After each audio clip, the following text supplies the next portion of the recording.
নবীজি বলেছেন, কেউ যদি মাগরিবের পরে আর এশার পরে, ফজরের পরে আর এশার পরে যদি তিনবার পড়ে আস্তাগফিরুল্লাহাল্লাযী লা ইলাহা ইল্লা হুয়াল হাইয়ুল কাইয়্যুম ওয়া আতুবু ইলাইহি, তিনবার করে যদি পড়ে, সাগরের ফেনাতুল্য গুনাহ যদি থাকে আল্লাহ তাআলা মাফ করে দিবেন। শীত হয়ে শুয়ে শুয়ে তেলাওয়াত করছেন, মনের মধ্যে এই চিন্তা আসলো, গাছটা যেমন তেমন ফলটা হলো না। দরবেশ সাহেব বলেন, এই চিন্তা করতেছি, হঠাৎ করে একটা দমকা হাওয়া বয়ে গেল, ডালে ডালে বাড়ি লেগে গেল, একটা আদা পাকা বটের ফল অনেক উপর থেকে বৃন্তচ্যুত হয়ে চট করে এসে আমার নাকের উপরে ফট করে পড়লো। নাকের উপরে এমন ভাবে পড়ছে, নাকটা জ্বলে উঠছে। আমি সেজদায় পড়ে গেলাম। দরবেশ সাহেব বলেন, আমি সেজদায় পড়ে গেলাম, চোখের পানি ফেলে আল্লাহর দরবারে মাপ চাইলাম, বললাম, রব্বুল আলামিন, তোমার কোন জিনিসের ভিতরে কোনো খুঁত নাই, নিখুঁত জিনিস তুমি বানাইছো, কোনো ভুল নাই। আমি চিন্তা করেছিলাম, নারকেল গাছ যেমন তার ফল তেমন, তাল গাছ যেমন তার ফল তেমন, বট গাছটা যেমন তেমন ফল। আমার আন্দাজ মতো, আমার চিন্তা মতো, যত বড় বট গাছ অত বড় ফলটা যদি হতো, বটের ফলটা যে পজিশন নিয়ে আমার নাকে পড়েছিল, গাছ যেমন ফল তেমন হলো, নাকও যেত, আমার মাথাও যেত। আল্লাহ রাব্বুল আলামিন বলেন, দেখো বান্দা, আমার সৃষ্টি নৈপুণ্যতার মধ্যে কোনো ভুল পাবে না। সুবহানাল্লাহ, কোনো ভুল নাই, বারবার তাকাও, কোনো ভুল পাবে না। আল্লাহ সুবহানাহু ওয়া তাআলা সুন্দর করে বানিয়েছেন, যা দেখবেন শুধু সুন্দর আর সুন্দর। সুবহানাল্লাহ বলেন, শুধু সুন্দর। ফুলের সৌন্দর্য দেখেন, গাছের সৌন্দর্য দেখেন, জমিনের সৌন্দর্য দেখেন, পাখির সৌন্দর্য দেখেন। আল্লাহ পাক যা বানালেন সবগুলিকে আল্লাহ পাক সুন্দর করে করে সৃষ্টি করেছেন, সব গুছিয়ে গুছিয়ে সুন্দর করে করে বানিয়েছেন, অসুন্দর করে কিছু বানান নাই।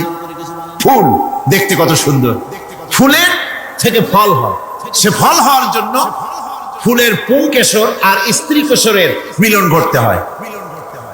তো ফুল তো আর চলতে পারে না, এই মিলনটা কেমনে হবে? এই জন্য আল্লাহ পাকের রুচি দেখেন, আল্লাহ পাকের রহমত দেখেন, আল্লাহর কুদরত চিন্তা করুন। সুবহানাল্লাহি বিহামদিহি। ফুল সুন্দর জিনিস, ফুলের চাইতে আর কিছু সুন্দর আছে নাকি? এত সুন্দর ফুল, এই পুংকেশর এবং স্ত্রী কেশরের বিনিময়টা কে করবে? এইটা করার জন্য আল্লাহ পাক এই দায়িত্ব তেলাপোকাকে দেন নাই, দিছেন নাকি? আরশোলাকে দিছেন, সার পোকাকে দিছেন, উই পোকাকে দিছেন, তাতে ফুলের ইজ্জত নয়। ফুল যেমন সুন্দর, আল্লাহর রুচি, আল্লাহ রাব্বুল আলামিনের সৌন্দর্য বোধ কত বিরাট, কত মহান আল্লাহ পাক।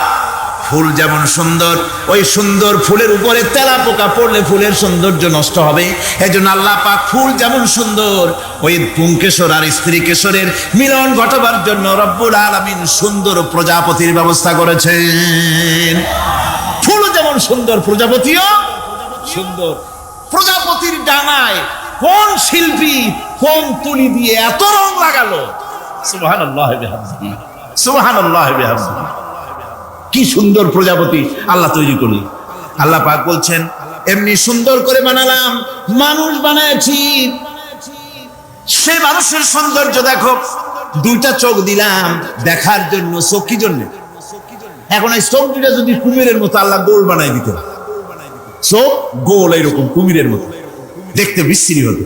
চোখ দুটোকে আল্লাহ টানা টানা করেছে, চোখের উপরে ভুরু লাগিয়েছে, তাতে আবার পশম দিয়েছে, চোখে পিসি দিয়েছেন, চোখের ভিতরে মণিটা কালো করেছেন, তার চতুর্দিকে সাদা অংশকে নীলাভ করেছেন যাতে কালোটা আরো ফুটে ওঠে। সুবহানাল্লাহি বিহামদিহি। কত সৌন্দর্য আল্লাহ রাব্বুল আলামিন মানুষকে দিয়েছেন। আল্লাহর রহমতের ওয়াজ সারা বছর করলেও তো ফুরাবে না, এত রহমত, এত দয়া আল্লাহ সুবহানাহু ওয়া তাআলা। মানুষ আল্লাহ কি সুন্দর করে বানালেন। একবার একজন দরবেশ সাহেব রাস্তা দিয়ে যাচ্ছেন, প্রতিমধ্যে তিনি দেখতে পেলেন নদী থেকে এক কলসি পানি নিয়ে এক যুবতী সুন্দরী মেয়ে রাস্তা বেয়ে যেতেছে। দরবেশ সাহেব দাঁড়ায় গেলেন আর ওই যুবতীর দিকে এক নজরে তাকায় আছেন, চোখে পলক দেয় না। এরপরে যুবতী থমকে দাঁড়ায় গেল। আধা বুড়া মানুষ, দাড়ি অর্ধেক পাইকে গেছে, দেখতে তো দেখায় খুব বুজুর্গ মানুষ, কিন্তু রাস্তায় আমার একা পায়া এমনি করে তাকিয়ে আছে আর চোখ দিয়েও তো পানি পড়ে। ব্যাপারটা কি? দরবেশ কাঁদে কেন? প্রতিমধ্যে আমাকে একা পেয়ে দরবেশ কাঁদে কেন, তাকিয়ে আছে কেন? মহিলার চিন্তা জাগলো। শেখ সাদী রহমতুল্লাহ আলাইহি ঘটনা লিখেছেন, বাংলা কবিতার অনুবাদ করেছেন। একদা সুখদায়ক প্রমোদাবদন, দর্শন করি মম ঝরিল নয়ন। হেসে কহে সে রূপসী সবিস্ময় মন, কহ দেখি মহাশয় কহ কি কারণ। বিষয় বিরাগী তুমি ভুবনে প্রচার, কি হেতু জন্মিল তব মানস বিকার। যুবতী মেয়েটি বলছে, ওগো দরবেশ সাহেব, হুজুর সাহেব, আমি একটা যুবতী মেয়ে লোক, রাস্তায় আমাকে একা পেয়ে আপনি আমার দিকে তাকায় আছেন আর কাঁদতেছেন। এই বৃদ্ধ বয়সে ভীমরতি হলে কেন? আমাকে দেখে কাঁদেন কেন? আর এক নজরে কেন তাকায়ছেন? কারণটা কি? কি কুমতলব আছে? দরবেশ সাহেব বলছেন, হেসে কহিলাম বালে করহ শ্রবণ, নেত্র ঝরে তবু হেতু ভেব না এমন। হে রূপসী মেয়ে, তোমার জন্য আমি কান্দি, একথা একবারও চিন্তা করো না। যে শিল্পী রচিল এই সুধাংশু বদন, তাহার তরে ঝরে নেত্র নয়নে জীবন। তোমার প্রেম পাওয়ার জন্যে তোমাকে দেখে লোবাতুর এবং কামুক হয়ে তোমার দিকে তাকায় কান্দি, একবারও ভেব না। আল্লাহর কসম আমি কাঁদতেছি, তোমার এত সুন্দর স্বাস্থ্য আর চেহারা যে আল্লাহ রাব্বুল আলামিন বানায় দিলেন, না জানি সেই আল্লাহ কত সুন্দর। যার সৃষ্টি এত সুন্দর, সে আল্লাহ রাব্বুল আলামিন না জানি কত সুন্দর। আল্লাহ পাক সেই সুন্দর আল্লাহ রাব্বুল আলামিনকে দেখার তৌফিক যেন আমরা পাই। জোরে বলেন আমিন, আরো জোরে বলেন আমিন। আল্লাহ পাক বলছেন, আমি সুন্দর করে সব তৈরি করে দিয়েছি। বুঝবে তারা যারা চিন্তাশীল, যারা গবেষণা করে। ইন্না ফি খালকিস সামাওয়াতি ওয়াল আরদি ওয়াখতিলাফিল লাইলি ওয়ান নাহার লাআয়াতিন লিউলিল আলবাব। নিশ্চয়ই যারা নাকি জ্ঞানবান, তারা রাত এবং দিনের পরিবর্তন, আকাশ এবং জমিনের সৃষ্টি ইত্যাদির ব্যাপারে, এই সৃষ্টি নৈপুণ্যতার ব্যাপারে তারা চিন্তা করে, গবেষণা করে। রাত এবং দিনের পার্থক্য মানুষের জীবনকে জীবন পদ্ধতিকে দুই ভাগে বিভক্ত করেছে, রাত এবং দিন। দেখেন আল্লাহর রহমত এবং কুদরত সব জায়গায়। রাত এবং দিন মানুষের জীবন চলার পথকে, জীবন পদ্ধতিকে কয় ভাগে ভাগ করেছে? দুই ভাগ। আল্লাহ পাক বলেন, ওয়াজআলনাল লাইলা লিবাসান ওয়াজআলনান নাহারা মাআশা। আমি রাতকে করেছি শান্তির বাহন, রাতকে করেছি আচ্ছাদন, শান্তির বাহন, আর দিনকে করেছি রোজগার করার জন্য। দিনের বেলায় রোজগার করবে, কামাই রুজি করবে, কল কারখানায় যাবে, খেতে খামারে যাবে, অফিস আদালতে যাবে, কাজ কাম করবে। এ কাজ করে করে শরীরের ভিতরে ক্লান্তি আসে, অবসাদ এসে যায়। আল্লাহ রাব্বুল আলামিন বলেন, আমি আবার রাত বানালাম। ওই রাতের বেলায় মানুষ যখন ঘুমায় যায়, এই ঘুম তার সমস্ত অবসাদ আর ক্লান্তি দূর করে দিয়ে সকাল বেলায় আবার তাজা মানুষ করে সমস্ত একেবারে পরিপূর্ণ কর্মক্ষম একজন মানুষে তাকে পরিণত করে দেয়। রাতটাকে আচ্ছাদন করে দিয়েছে, দিনের কোলাহল মুক্ত রাত। সূর্যের আলোর ঝলকানি, তীব্র আলো নাই, চিৎকার নাই, আওয়াজ নাই। রাতের একটি অন্ধকার চাদর পরিয়ে দিলাম এই পৃথিবীর উপরে। রাতের একটি অন্ধকার চাদর পৃথিবীর উপরে পরিয়ে দিলাম। কোলাহল মুক্ত পৃথিবী। এখন সূর্যের তীব্র আলো আর নাই। এখন আরামে তুমি ঘুমিয়ে যাও, ঘুমাও, আবার সকালবেলা উঠে তুমি কাজ করবে। আল্লাহ পাক বলেন, আমি এভাবে ومن رحمته جعل لكم الليل والنهار لتسكنوا فيه ولتبتغوا من فضله। আল্লাহর রহমতের ভিতরে এটাও রহমত, আল্লাহর করুণা, আল্লাহর দয়া যে তিনি দিনকে করেছেন রুজি কামার জন্য, রাতকে করেছেন তিনি তোমাদের জন্য ঘুমাবার জন্য, বিশ্রামের জন্য। এই ব্যবস্থা আল্লাহ রাব্বুল আলামিন করেছেন, যিনি তোমাদেরকে দুপুর বেলায়, বিকেল বেলায়ও তোমাদেরকে অবসাদ গ্রহণের জন্য, আরামের জন্য দুপুর এবং বিকাল, সকাল ইত্যাদি তৈরি করেছেন। কোরআন শরীফের ভিতরে আল্লাহ পাক এই সমস্ত কথাগুলি ব্যাখ্যা সহকারে বলে দিচ্ছেন যে আমার রহমত ওয়াসিআত রাহমাতি কুল্লি শাই, সমস্ত জিনিসে চতুর্দিকে তুমি যেখানে আছো তার চতুর্দিক, আকাশ এবং জমিন, আমার রহমত তোমাকে ঘিরে রেখেছে। এ কোরআন নাযিল করেছেন সেই আল্লাহ, সেই রহমান যার দয়া সর্বত্র ছড়িয়ে আছে। আল্লাহ পাক বলছেন, এরপরে তোমাকে সৃষ্টি করলাম, জমিন সৃষ্টি করলাম খাবারের জন্য। আমার রহমতের বিষয়টা দেখো, আমি এমন দয়াবান, এমন মেহেরবান। এবার তোমার খাবারের জরুরত হলো, তুমি কি খাবে? সেজন্য এই জমিনে ফসলের ব্যবস্থা আমি আল্লাহ করেছি। জোরে বলেন সুবহানাল্লাহ। জমিন শুকায় গেছে, বৈশাখ মাসের, জ্যৈষ্ঠ মাসের প্রচন্ড রৌদ্রের তাপে জমিন শুকায় গেছে। এই জমিনে তুমি ফসল ফলাবে কি করে? যদি না পানি দিয়ে জমিনটারে ভিজায় দেই। আল্লাহ বলেন, জমিন ভিজাবার দায়িত্ব আমি নিলাম। আল্লাহুল্লাযী আরসালার রিয়াহা ফাতুসিরু সাহাবা। সমুদ্রের পানি, লবণাক্ত পানিগুলি বাষ্পীয় আকারে উত্থিত হয়ে যায়, মেঘমালায় পরিণত হয়ে যায়। বাতাসকে বলি, এই মেঘকে টেনে নিয়ে যাও অমুক জায়গার উপরে। মেঘ চলে এলো। আল্লাহ বলেন, ফাসুকনাহু ইলা বালাদিন মাইয়িতিন ফাআহইয়ানা বিহিল আরদা বাদা মাউতিহা কাযালিকান নুশুর। আল্লাহ পাক বলছেন, বৃষ্টির পানি পড়লো, মরা জমিন জিন্দা হয়ে গেল। এই মরা জমিন জিন্দা হলো।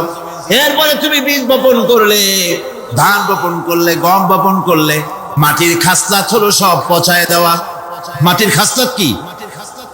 কথা বুঝেন না? মাটির ধর্মটা কি? পচায় দেওয়া। যা রাখেন পচে যাবে, লোহা রাখেন জং ধরে যাবে, পাথর রাখেন আস্তে আস্তে, এ ধরনের যেসব জিনিস রাখেন আস্তে আস্তে করে ধ্বংস হয়ে যাবে, পচে যাবে। ওই মাটির ভিতরে ধান এবং গম, আপনার ফসল, আপনার খাদ্য, আপনার রিজিককে আমানত করে দিলেন। আল্লাহ পাক ওটাকে হেফাজত করলেন। এরপরে ওর ভিতর থেকে পাতা অঙ্কুরিত হয়ে বেরিয়ে এলো। এখন কেউ যদি বলে, আল্লাহ যদি পানি না দেন, আল্লাহ যদি বৃষ্টিটা না দেন, তাহলে আমার অসুবিধাটা কি? আল্লাহ বলেন, দেখো বৃষ্টিটা তো আমি দিলাম। বৃষ্টিটা কে দিলেন? আল্লাহ পাক বলেন, আফারাআইতুমুল মাআল্লাযী তাশরাবুন আনতুম আনজালতুমুহু মিনাল মুজনি আম নাহনুল মুনজিলুন। তোমরা যে পানি পান করো, আকাশ থেকে এই পানিটা কে বর্ষণ করে? তুমি করো না আমি করি? কে করে? জোরে কর। আল্লাহ পাক বলছেন, আমি পানি বর্ষণ করি। সেই পানিটা, এই যে বঙ্গোপসাগরের পানি, আপনাদের কর্ণফুলীর পানি, মিষ্টি না নোনা? কি পানি? জোরে কর। এই নোনা পানি আকাশে উঠলো।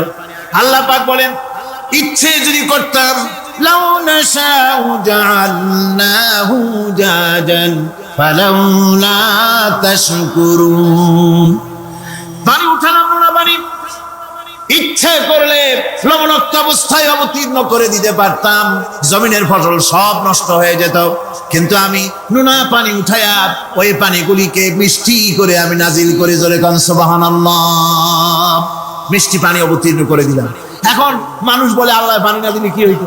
আমাদের খাল আছে, বিল আছে, সাগর আছে, নদী আছে, পুকুর আছে, হাওড় আছে, টিউবওয়েল আছে, ডিপ টিউবওয়েল আছে।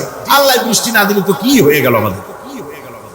আল্লাহ পাক জবাব দিয়েছেন, কুল আরাআইতুম ইন আসবাহা মাউকুম গাওরান ফামান ইয়াতিকুম বিমাইন মাইন।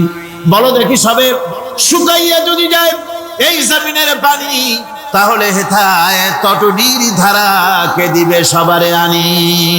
টিউবওয়েলের পানি, পাতালের পানি, দরিয়ার পানি, সাগরের পানি, হাওড়ের পানি, বিলের পানি, সব যদি আমি আল্লাহ শুকায় দেই, আমি আল্লাহ ছাড়া এমন কোন শক্তি আছে যে মরা গাঙ্গে নতুন করে পানির জোয়ার এনে দিতে পারে? আছে কেউ? কেউ নাই। আল্লাহ পাক বলেন, দেখুন আমার রহমত, এভাবে করে আমি পানি দিলাম, বৃষ্টি দিলাম। এবার গাছ উঠলো, বীজ বপন করছিলাম, গাছ উঠলো। আনতুম আনশাতুম শাজারাতাহা আম নাহনুল মুনশিউন। মাটি থেকে এই গাছকে কে উদ্গত করে দিল? ভাই বেটা, কে দিল? তুমি দিছো না আমি দিয়েছি? কে দিয়েছে? জোরে কর, জোরে চিল্লা এখন, কে দিল? আল্লাহ পাক বলেন, গাছ উদ্গত করে দিলাম, গাছ এবার বড় হলো। এই গাছ আল্লাহ রাব্বুল আলামিন এই গাছ তৈরি করলেন। এই গাছ শুধু আপনার জ্বালানি দেয় না, গাছ শুধু ফল দেয় না, এই গাছ মানুষের জন্য, গাছ হচ্ছে বন্ধু। মানুষের জন্য গাছ কি? জোরে কোন কি? বন্ধু, সেই বন্ধুরে জন্মের কাটা কাটবেন নাকি? এই গাছ তৈরি হচ্ছে, গাছ বন্ধু কি করে? গাছ বন্ধু হচ্ছে আমরা যে শ্বাস প্রশ্বাস নেই, মুখের থেকে নাকের থেকে যে শ্বাসটা ফেলি, সেটা হচ্ছে আমরা গ্রহণ করি বাতাস থেকে অক্সিজেন, ছেড়ে দেয় কার্বন ডাই অক্সাইড। এটা হচ্ছে বিষ। এটা কি? আমরা নিলাম পরিশুদ্ধ অক্সিজেন, নিলাম, ছেড়ে দিলাম এটাকে বিষ করে, এই বিষটা ছড়িয়ে গেল। এখন এই বিষ যদি আল্লাহ পরিশুদ্ধ করার কোন ফ্যাক্টরি না বানাতেন, তাহলে পৃথিবীর সমস্ত প্রাণী মরে যেত। সুবহানাল্লাহ বলতে ইচ্ছে করে না? আল্লাহ পাক কি ব্যবস্থাটা করলেন! কোন দুনিয়ার ফ্যাক্টরি নাই মানুষ যে বিষাক্ত করে দেয় আবহাওয়াকে, সেটাকে রিফাইন করার ব্যবস্থা মানুষের কাছে নাই। আল্লাহ ব্যবস্থা করেছেন কি? আল্লাহ পাক গাছ বানায় দিলেন, গাছের সবুজ শ্যামল রং, ঘাসের সবুজ শ্যামল রং, তার খাদ্য হতেছে আপনি যেটা ছেড়ে দেন, আপনার জন্য যেটা বিষ সেটা হচ্ছে তার জন্য খাদ্য। কার্বন ডাই অক্সাইড গাছ টেনে নেয়, সারা রাত টানতে থাকে, অক্সিজেন থেকে বাতাস থেকে সারা রাত টানতে থাকে, কার্বন ডাই অক্সাইড খাবার হিসাবে সে টেনে নেয়। আর দিনের বেলা যখন রোদ ওঠে, সূর্যের উত্তাপ আর গাছের সবুজ রং দুটোতে মিলে এক প্রকারের রন্ধন ক্রিয়া হয়, রাধা হয়। সেই রান্নার মাধ্যমে গাছের ভিতর থেকে গাছ আবার অক্সিজেন মানুষের জন্য, প্রাণীর জন্য ছেড়ে দেয়। সুবহানাল্লাহ। তো গাছ আপনার জন্য বন্ধু। একদিকে গাছ আপনার এই কাজ করলো, ফার্নিচার বানাইলো, ছায়া দিল, ফল দিল। আল্লাহ পাক বলেন, এই গাছগুলি কে তৈরি করলো? মিয়া তুমি করছো? না, আমি করছি। আমি আমার রহমত দিয়ে তোমার গাছ বানাই দিলাম। এরপরে ফসল দিলাম, ফসল হলো, তোমার তরি তরকারি হলো, সবকিছু তোমার হয়ে গেল।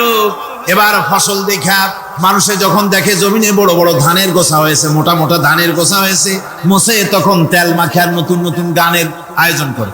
এবার ফসল বেশি হয়েছে, গান, থিয়েটার, বাজনা, গুনাগার বিবি, কত রকমের গানের ব্যবস্থা করে ফেলে। জমিনে ফসল আর মোছে তেল মাখে আনন্দে। আল্লাহ রাব্বুল আলামিন বলেন, লাউ নাশাউ লাজআলনাহু হুতামান ফাযান্তুম তাফাক্কাহুন। আমি যদি ইচ্ছে করি তোমার জমিনের সমস্ত ফসলটাকে আমি সম্পূর্ণ কুটায় পরিণত করে দিতে পারি, তুষে পরিণত করে দিতে পারি। পারেন না? ধানের ভিতরে আল্লাহ যদি চাউল না দেন, তাহলে সব তুষ হয়ে যাবে না? তখন কি করবেন আপনারা? কি করবেন? কোন বাংলাদেশ তখন হরতালের দেশ। যখন আপনি দেখলেন যে জমিনে ধান এবার সব তুষ হইছে, তখন আল্লাহর বিরুদ্ধে হরতাল করেন। লাভ হবে কিছু? লাভ হবে? আল্লাহর বিরুদ্ধে আপনারা অনশন ধর্মঘট করেন, লাভ হবে কিছু? কোনো লাভ হবে না। আল্লাহ রাব্বুল আলামিন বলেন, কোনো লাভ হবে না, বরং তোমরা তখন বলবে, ইন্না লামুগরামুন বাল নাহনু মাহরুমুন।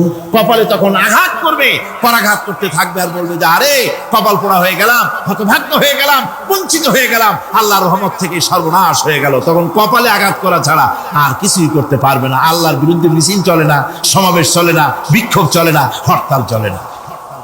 মহান আল্লাহ রাব্বুল আলামিন বলছে, দেখো এইভাবে করে তোমার ফসলের ব্যবস্থা আমি আল্লাহ করেছি। আমি রহমান, আমি আল্লাহ পাক কি এমন রহমান। আজ জমিনের ফসল বৃদ্ধির জন্য ইউরিয়া, সুপার সালফেট, সালফার সারের ব্যবস্থা হয়েছে, নানান জাতের সারের ব্যবস্থা হয়েছে। যখন এই সার মানুষ তৈরি করতে শেখে নাই, আবহমান কাল থেকে জমিনের জন্য সারের ব্যবস্থা কে করেছেন? জোরে কোন? আল্লাহ পাক বলেন, আমিন আয়াতিহি আইয়ুরিকুমুল বারকা খাওফাও ওয়া তামাম। আমার অসংখ্য নিদর্শনাবলীর মধ্যে এটাও একটি নিদর্শন যে আকাশে বিদ্যুৎ চমকে মেঘের গর্জন হয়। এই যে বিদ্যুৎ চমকে গর্জন হয়, এর মধ্যে রয়েছে মানুষের জন্য ভীতি এবং আশা। তারা ভয় পায়, আর এর মধ্যে আশাও রয়েছে। আশাটা কি? আশা হচ্ছে এই যে বিদ্যুৎ যে বছর যত বেশি চমকায় মেঘে, সে বছর জমিনে ফসল তত বেশি বাড়ে। কৃষিবিদরা বলেছেন, বিদ্যুৎ যত বেশি চমকায় জমিনের ফসল তত বেশি বাড়ে। সুবহানাল্লাহ বিহামদিহি। এর একটা সিস্টেম আছে, সেই সিস্টেম অনুযায়ী আল্লাহ জমিনে ফসল বাড়ায় দিলেন। আল্লাহ ফসল দিলেন। এবার আপনার আল্লাহ পাক বলছেন, দেখো ফসল দিলাম, ধান হলো, চাউল হলো, মাছ হলো, গোশ হলো, সব হয়ে গেছে, এখন তুমি খাবে। রান্না বান্না হয়ে গেল, রহমত আমার দেখো, আমার রহমতটা দেখো। এ কোরআন শিখাইছেন সেই আল্লাহ রাব্বুল আলামিন, যার নাম রহমান। জোরে বলেন, তার নাম কি? রহমান। চাউল হয়ে গেছে, চাউল তো শুধু ভর্তা বানায় খাওয়া যাবে না, ভাত হয়েছে, আটা দিয়া রুটি তৈরি হয়েছে, কি দিয়া খাবেন? আল্লাহ রাব্বুল আলামিন আপনার পুকুরের ভিতরে মাছ দিয়া দিলেন, জন্তু জানোয়ার দিলেন, চার পায়া জানোয়ারের গোশত হালাল করে দিলেন, পাখির মাংস আল্লাহ রাব্বুল আলামিন হালাল করে দিলেন। এখন মাছ হলো, গোশ হলো, মাছ আর গোশ সিদ্ধ করে খাওয়া যাবে? জোরে বলেন যাবে? যাবে না। তার গন্ধ নষ্ট করতে হবে আর সুঘ্রাণ সৃষ্টি করতে হবে। এই গন্ধ নষ্ট করে সুঘ্রাণ সৃষ্টি করার জন্য লবঙ্গ তৈরি করলেন কে? কথা কন না কেন? এলাচি কার? দারচিনি কার? লবণ কার? মরিচ কার? হলুদ কার? পেঁয়াজ কার? সুবহানাল্লাহ। এত নিয়ামত আল্লাহ রাব্বুল আলামিন বলেন, ওয়া ইন তাউদ্দু নি'মাতাল্লাহি লা তুহসুহা। আমার নিয়ামত গণনা করে করে আমার নিয়ামত গুণে শেষ করতে পারবে না, এত নিয়ামত আমি দান করেছি। এরপরে তরি তরকারি হলো, মাছ গোশ খেতে খেতে অস্থির হয়ে যাবে, তারপরে তরি তরকারি দিলাম, শাক সবজি দিলাম, সবকিছু আমি আল্লাহ রাব্বুল আলামিন দিয়েছি। আমার নাম রহমান, তোমার সমস্ত প্রয়োজন আমি দিয়েছি, মিটাই দিয়েছি। এবার তরি তরকারি হলো আর মানুষ তরি তরকারি খাইলো, আল্লাহ শুকর আদায় করলো না। শুকর আদায় করে? করেন। এত সুন্দর মজার কদু, সেই কদু খায়, আর কদু খাইয়া মোসে তাও মারে আর বলে স্বাদের লাউ বানাইলো বইরে। আল্লাহ শুকর আদায় করে, আল্লাহর নিয়ামতের শুকরিয়া আদায় করে। আমার ভাইয়েরা, আল্লাহ রাব্বুল আলামিন বলেন, এই পৃথিবীর আমি রহমান, কোরআন আমি শিখাইছি আমি রহমান। এমন রহমান শুধু মানুষকে খাবার দেই না, এই পৃথিবীর সকল প্রাণীকে আমি খাবার দেই। জোরে কোন সুবহানাল্লাহ। সকল প্রাণীর খাবার কে দেয়? ওয়ামা মিন দাব্বাতিন ফিল আরদি ইল্লা আলাল্লাহি রিজকুহা। এই পৃথিবীর বুকে এমন কোন বিচরণশীল জীব নাই যে জীবের রিজকের দায়িত্ব আমি আল্লাহ গ্রহণ করি নাই। সমস্ত রিজকের দায়িত্ব কে নিয়েছেন? চিল্লায় কোন? আল্লাহ সুবহানাহু ওয়া তাআলা। আচ্ছা আপনি কোন তো দেখি, একজন জমিদার, একজন বড় লোক, চৌধুরী, খুব বড় লোক, তার বাড়িতে 20 জন লোক গেছে রাতের বেলায়। রাতের বেলায় 20 জন লোক গিয়ে মেহমান হইল। মেহমান হইয়া তারা বলতেছে, সাহেব আমরা তো মেহমান, আমি এক একজন এক এক রকমের খাবার চাইলো। একজনে বললো আমি হরিণ খাবো, আর একজনে কয় আমি মুরগি খাবো, আর একজনে বললো আমি খরগোশ খাবো, আর একজনে বললো আমি হাতি খাবো, আর একজনে বললো আমি ছাগল খাবো। 20 জন মানুষের 20 রকমের খাবার চাইলো। একজনে কয় বোয়াল মাছ খাবো, আর একজনে কয় রুই মাছ খাবো। 20 জনে 20 রকমের খাবার দাবি করলো। বলেন জমিদার তো বাড়ির ধারে, জমিদারের বাপ, সেও কি পারবে 20 জনের 20 জনকে 20 রকমের খাবার পরিবেশন করতে? কোন প্রস্তুতি ছাড়া পারবে? পারবে। কোন প্রস্তুতি ছাড়া, কোন প্রস্তুতি ছাড়া জমিদার হোক রাজা বাদশা হোক 20 জন মানুষের খাবার 20 রকমের দিতে পারে না। আর আল্লাহ এমন রহমান, এই পৃথিবীর লক্ষ কোটি কোটি জাতির প্রাণীকে কোটি কোটি রকমের খাবার আল্লাহ রাব্বুল আলামিন পরিবেশন করতেছেন। সাপের খাবার একরকম, ব্যাঙের খাবার আর এক রকম। ব্যাঙে যা খায় সাপে তা খায় না, সাপে যা খায় ব্যাঙে তা খায় না। হাতির খাবার, গন্ডারের খাবার, ভল্লুকের খাবার, বাঘের খাবার, সিংহের খাবার, মানুষের খাবার, ছাগলের খাবার, মুরগির খাবার, মশার খাবার, সারপোকার খাবার, সমস্ত খাবার ভিন্ন ভিন্ন। আবার সমস্ত খাবারের মজা আল্লাহ রাব্বুল আলামিন আলাদা আলাদা করে দিয়েছেন। এমন রহমান, আপনার পেট ভরবেন শুধু স্বাস্থ্য বাড়াবার জন্য, পেট ভরে খাওয়া দরকারটা ছিল। আল্লাহ পাক দেখলেন যে না, শুধু পেট ভরলে তো এরকম খাইতে চাইবে না, তাই আল্লাহ রাব্বুল আলামিন জিহ্বা দিয়ে দিলেন যাতে করে মজা লাগে আর খায়। সব রকমের মজা, এক এক গোশতে, এক এক মাছে, এক এক তরকারিতে এক এক রকম মজা। না সব রকম মজা, সব এক রকম মজা, ভিন্ন ভিন্ন রকমের মজা। আল্লাহ পাক বলেন আমি রহমান, দেখো আমি কিভাবে খাওয়াই। ওয়া কাইয়্যিম মিন দাব্বাতিন লা তাহমিলু রিজকুহা আল্লাহু ইয়ারযুকুহা ওয়া ইয়্যাকুম। এই পৃথিবীতে এমন অনেক বিচরণশীল জীব আছে, যে প্রাণীরা নিজের জন্য কোনো সঞ্চয় করে না, সঞ্চয় করে শুধুমাত্র পৃথিবীর মানুষ। আর পিঁপড়ায় কিছু সঞ্চয় করে। অন্যান্য বহু প্রাণী আছে যাদের কোনো সঞ্চয় নাই। কি বলেন, পাতিশিয়ালের কোনো ব্যাংকে অ্যাকাউন্ট আছে নাকি? না। শীতের মৌসুমে পাতিশিয়াল আসা ব্যাংকের ম্যানেজারকে বলে না যে কয়েকটা মুরগি আনছি, আমার নামে একটা অ্যাকাউন্ট ওপেন করে, বৃষ্টির সময় আমি যেন ওগুলো উঠাইয়া পাইকারি দরে খাইতে পারি। ওর কোনো খাবার নাই, সঞ্চয় নাই, এ ধরনের পাখির সঞ্চয় নাই, পশুর সঞ্চয় নাই। মহান আল্লাহ রাব্বুল আলামিন তিনি বলছেন, সকাল বেলায় পাখি তার বাসা দিয়া ক্ষুধার্ত পেট নিয়ে পাখিগুলি উড়ে চলে যায়, সাপ তার গর্ত থেকে বের হয় খালি পেটে, পাতি শ্রীগল খালি পেট নিয়ে গর্ত থেকে বেরিয়ে যায়। তিমির মতো অত বড় প্রকাণ্ড প্রাণী, হাতির মতো প্রকাণ্ড প্রাণী, গরিলা, শিম্পাঞ্জি, ওরাংওটাং, পিঁপড়া থেকে শুরু করে নিয়ে প্রকাণ্ড তিমি পর্যন্ত সমস্ত প্রাণীগুলি সকালবেলায় খালি পেটে বেরিয়ে যায়।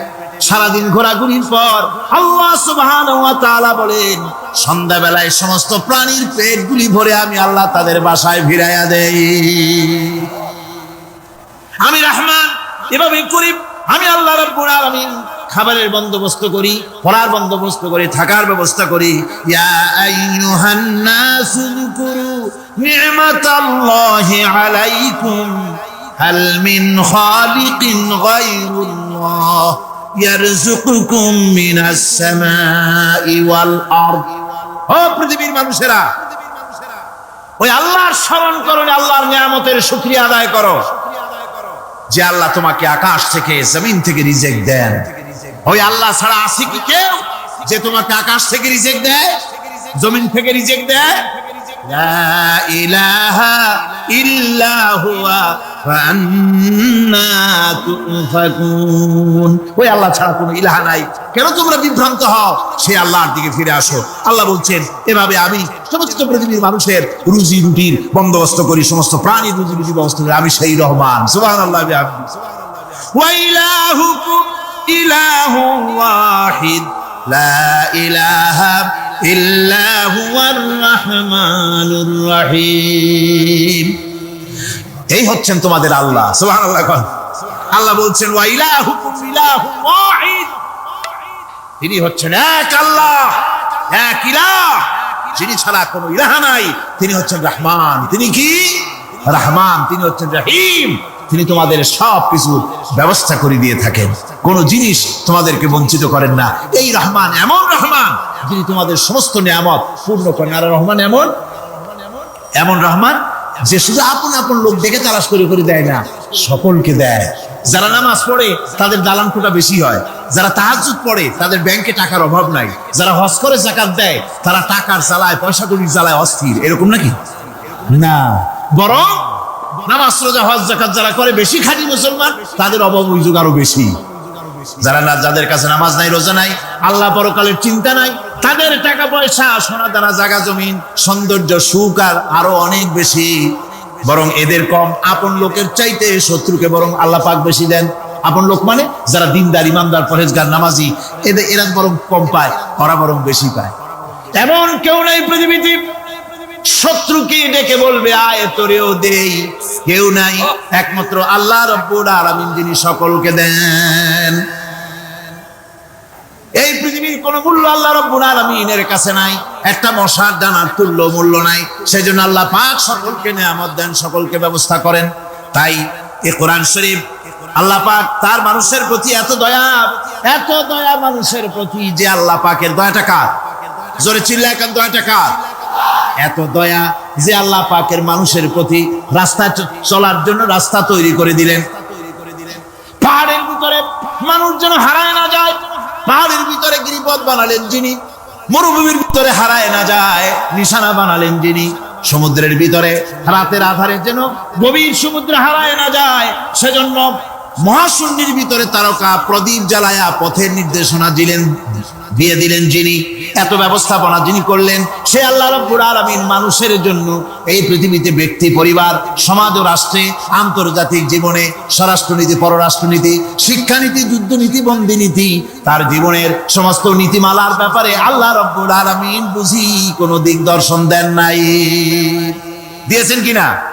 সুতরাং রহমানের দাবি হচ্ছে, আল্লাহর রহমানিয়াতের দাবি হচ্ছে বান্দার জন্য কোরআন শিক্ষা দেওয়া, যত শিক্ষা আল্লাহ দিয়েছেন, যত দয়া আল্লাহ বান্দাকে করেছেন, সবচাইতে বড় দয়া কোরআন শিক্ষা দেওয়া। জোরে কোন সুবহানাল্লাহ।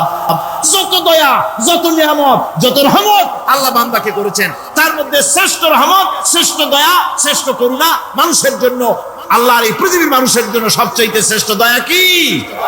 জোরে বলেন কি? কোরআনের শিক্ষাই হচ্ছে আল্লাহ পাকের এই মানুষের জন্য সর্বশ্রেষ্ঠ দয়া।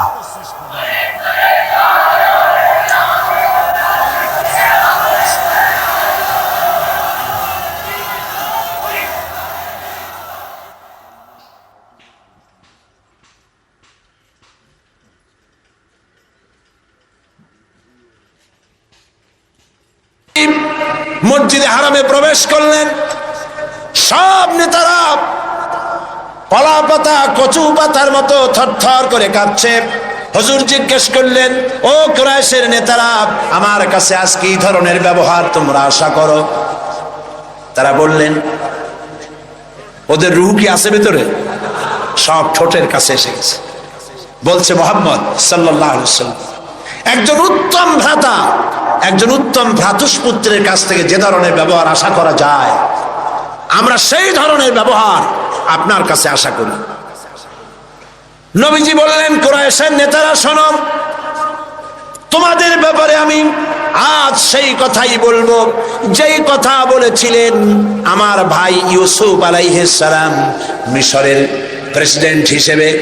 তিনি সিংহাসনে বসা, তার সামনে তার ভাইরা যখন তাকে না চিনে, তার কাছে যখন এসেছে খাদ্য খাবার নেওয়ার জন্যে, উনি তো ভাইগুলোকে চিনে ফেলেছিলেন। তিনি ওই 11 ভাই যারা তাকে কুয়ায় ফেলেছিল, ওই 11 ভাইয়ের ব্যাপারে আমার ভাই ইউসুফ আলাইহিস সালাম যে কথা বলেছিলেন, তোমাদের ব্যাপারেও আমি আজকে সেই একই কথা বলবো। লা তাসরিবা আলাইকুমুল ইয়াউম, আজ তোমাদের বিরুদ্ধে আমার কোনো অভিযোগ নাই, তোমাদের বিরুদ্ধে আমার কোনো বিদ্বেষ নাই, তোমাদের বিরুদ্ধে আমার কোনো প্রতিহিংসা নাই, সবাইকে মাফ করে দিলাম। আবু সুফিয়ানকে মাফ করে দিলাম, আবু সুফিয়ানের বাড়ি যারা আশ্রয় নেবে তাদেরকেও নিরাপত্তা দিলাম। সুবহানাল্লাহ। রাহমাতুল লিল আলামিন কাকে বলে? জনাবে মুহাম্মদ রাসূলুল্লাহ সাল্লাল্লাহু আলাইহি ওয়াসাল্লাম মক্কা দখল করলেন। তিনি যে যতগুলি যুদ্ধ করেছেন, কোন যুদ্ধই অফেন্সিভ ছিল না, সবগুলি ছিল ডিফেন্সিভ। যুদ্ধগুলো কি ছিল? আত্মরক্ষামূলক যুদ্ধ ছিল। তিনি আক্রমণ করেন নাই, আক্রান্ত হয়ে জবাব দিয়েছেন। তরবারি দিয়ে ইসলাম প্রচার হয় নাই, তরবারি দিয়ে ইসলাম প্রচার হয় না, ইসলাম প্রচার হয়েছে উদারতার ভালোবাসা দিয়ে।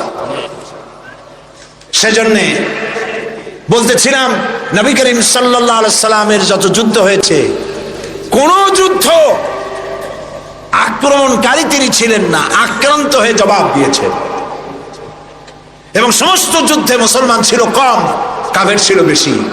জয়যুদ্ধ হয়েছে কারা? বলেন না কারা? মুসলমানেরা। আল্লাহ মুসলমানদেরকে বিজয় দান করেছেন সর্বত্র, বদরে, ওহদে, সব জায়গায়। আবারও করবেন ইনশাআল্লাহ।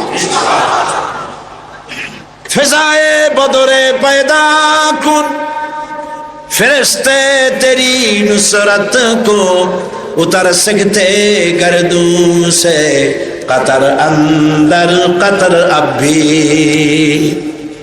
বদরের মুসলমানদের মতো ঈমান যদি তোমাদের তৈরি হয়, আজও আকাশ থেকে কাতারে কাতারে ফেরেশতা আল্লাহ রাব্বুল আলামিন তোমাদের জন্য নাজিল করে দিতে পারে। বদরের মাঠে মুসলমান 313 আর কাফের তো অগণিত। সেইখানে একজন মুসলমান দাঁড়িয়ে বলছিল, ইয়া রাসূলুল্লাহ, আমার কোনো অস্ত্র নাই, ইসলামের প্রথম জিহাদ আমি কি নিয়ে যাব, একটা অস্ত্র দেন। হুজুর বললেন, আমার কাছে কোনো হাতিয়ার নাই। সাহাবী বললেন, হুজুর যা পারেন আপনার হাত দিয়া উঠাই আমার হাতে দেন। রাসূলুল্লাহ একটা শুকনা খেজুরের ডাল পাইলেন, শুকনা খেজুরের ডালটা তুলে নিজ হাতে সাহাবীর হাতে দিলেন। সাহাবী বলেন, রাসূলের দেওয়া শুকনা ডাল নিয়ে হাজার কাফেরদের ভিড়ের মধ্যে ঝাঁপিয়ে পড়লাম। রাসূলের দেওয়া শুকনা খেজুরের ডাল দিয়ে যখন আঘাত করলাম, ধারালো তরবারি দিয়ে আঘাত করলে যেমন অবস্থা হয়, শুকনা ডালের আঘাতে কাফেরদের কল্লা কেটে পড়ে গেল মাটির উপরে। কোনো বুঝতে পারে নাই। আল্লামা ইকবাল বলেছেন, দস্ত দস্ত दरिया भी न छोड़े हमने, दस्तो दस्त दरिया भी न छोड़े हमने, बहरे जुल्मत पे दौड़ा दिए घोड़े हमने। প্রান্তত্ব প্রান্তর শ্রাবণের উত্তাল তরঙ্গমালার উপর দিয়ে টাইগ্রিসের বুক ঝাঁপায়া অশ্ববাহিনী সাথে করে নিয়ে আমরা দরিয়া পাড়ি দিয়ে দরিয়ার উপরে আফ্রিকার ভূখণ্ডে গিয়ে ইসলামের পতাকা উড্ডীন করেছি। সেই মুসলমান আমরা। সাদ বিন আবি ওয়াক্কাস রাদিয়াল্লাহু তাআলা ৬০,০০০ সৈন্য নিয়ে পারস্যের বহরস নগর অবরোধ করে দরিয়া পাড়ি দিয়ে পার যাবে। বললেন সাহাবীরা, সামনে দরিয়া পারাপারের জন্য কোনো ব্যবস্থা নাই, কি করতে চাও? ইসলাম দরিয়ার এপারে থাকবে না ওপারেও নিবা? সাহাবীরা বললেন, আপনি যেভাবে নির্দেশ করবেন সেনাপতি, আমরা তাই করব। তিনি বললেন, প্রস্তুত হও, অশ্ববাহিনী, উষ্ট্রারোহী, তীরন্দাজ, তরবারিওয়ালা, যে যে অবস্থা আছো আমার সাথে দরিয়া ঝাঁপায় পড়ো। অন্ধকার রাত, দরিয়ায় উত্তল ঢেউ চলছে। এই ঢেউয়ের মধ্য দিয়ে অশ্বারোহী, উষ্ট্রারোহী ৬০,০০০ সৈন্যের নেতৃত্ব দিচ্ছেন সাদ বিন আবি ওয়াক্কাস। বললেন, পড়ো আমার সাথে, নাস্তাঈনু বিল্লাহি ওয়া নাতাওয়াক্কালু ওয়া নাতাওয়াক্কালু আলাইহি, হাসবুনাল্লাহু নি'মাল ওয়াকিল, নি'মাল মাওলা ওয়া নি'মান নাসীর। ঐতিহাসিকরা লিখছেন, ৬০,০০০ সৈন্য নিয়ে এই দরিয়া পাড়ি দিয়ে নদীর ওপারে চলে যাওয়ার পর তিনি জিজ্ঞেস করলেন, সবাই তোমরা এসেছো কিনা? রাতের আধারে সবাই বললেন, সবাই খোঁজ খবর নিয়ে গুনে দেখলেন একটা ঘোড়াও হারায় নাই, একটা উটও ডুবে যায় নাই, একজন মানুষ হারায় যায় নাই, একজন মানুষের হাতের তরবারিও দরিয়ার ঢেউ ছিটকায়া নেয় নাই।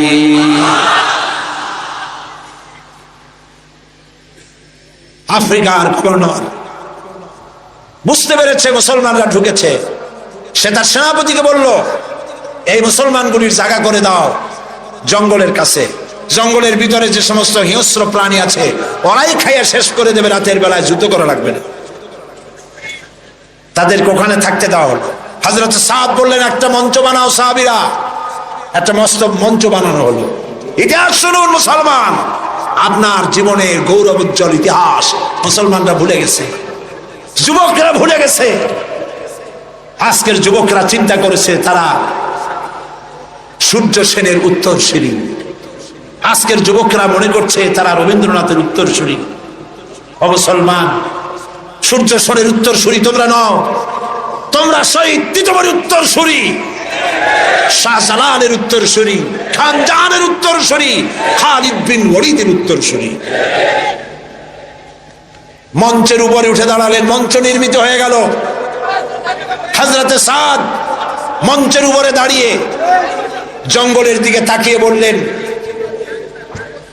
লক্ষ্য করুন, আরে ভাই এত মানুষ, কারো তো পেশাব পায়খানা লাগতেই পারে, আপনারা পথ ছেড়ে দেন, তা নাহলে আপনাদেরই অসুবিধা হবে। মঞ্চের উপরে দাঁড়িয়ে হযরতে সাদ বললেন, ইয়া আইয়াতুল হাসারাত ওয়াস সিবা, নাহনু আসহাবু রাসূলুল্লাহ সাল্লাল্লাহু আলাইহি ওয়াসাল্লাম, ফারজিউ ফাইন্না নাজিলুন, ফামান ওয়াজাদনা বাদাহু কাতালনাহু। ও জঙ্গলের হিংস্র প্রাণীরা, শুনে রাখো, আমরা আল্লাহর নবী রাসূলুল্লাহর সাহাবী, এই এলাকায় ইসলাম প্রচারের জন্য এই এলাকায় এসেছি, আমরা এখানে রাত কাটাতে চাই। সুতরাং তোমরা যারা এই জঙ্গলের ভিতরে হিংস্র প্রাণী আছো, আমাদের নিরাপত্তার কারণে এই এলাকা ছেড়ে অন্যত্র চলে যাও। আমার এই ঘোষণার পরে যদি কোনো হিংস্র প্রাণী আমাদের সামনে পড়ে যায়, তরবারি দিয়ে ফয়সালা করা হবে। কাফেরেরা চিন্তা করলো, পাগলেরা কয় কি, মঞ্চ বানাইয়া বাঘ সিংহরে ওয়াজ করতেছে, একটা কথা হইল।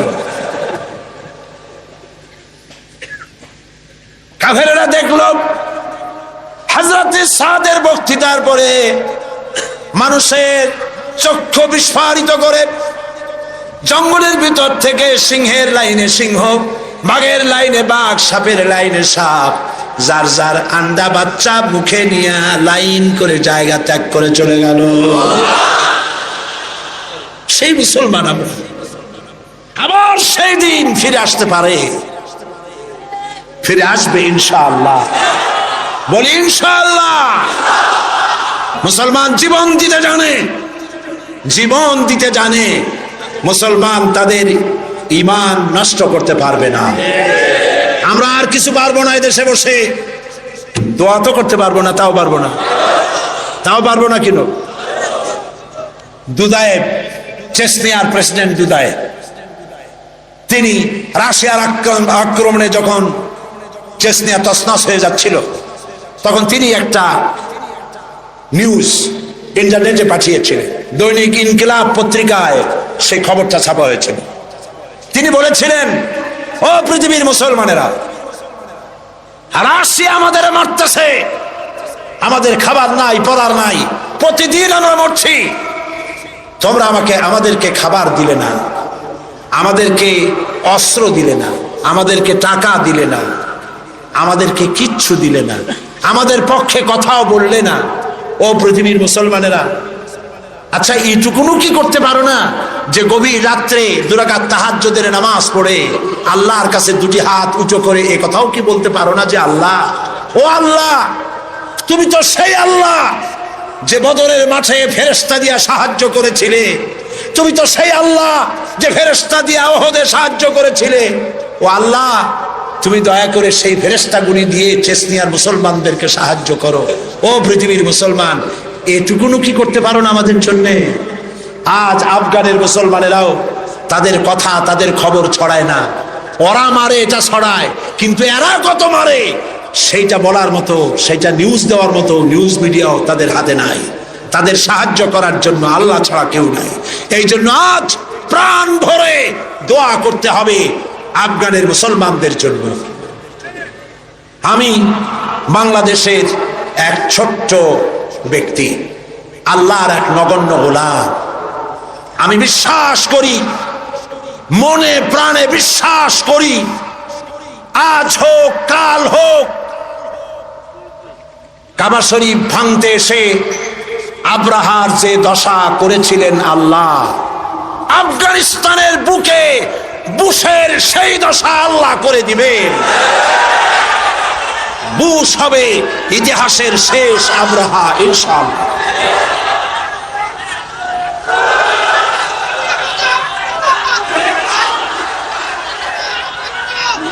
সেজন্য আজ আমরা আমেরিকার ইঙ্গো মার্কিন যে হামলা মুসলমানদের উপরে হচ্ছে, আল্লাহর সাহায্য কামনা করব দোয়ার মাধ্যমে। যত মানুষ দাঁড়িয়ে আছেন রাস্তায়, যত মানুষ দাঁড়িয়ে আছেন আশেপাশে, সব দোয়ার জন্য বসে পড়বেন, মোনাজাত হবে। এত বড় মোনাজাত জীবনে আরেকটা পাবো কোন নিশ্চয়তা আছে?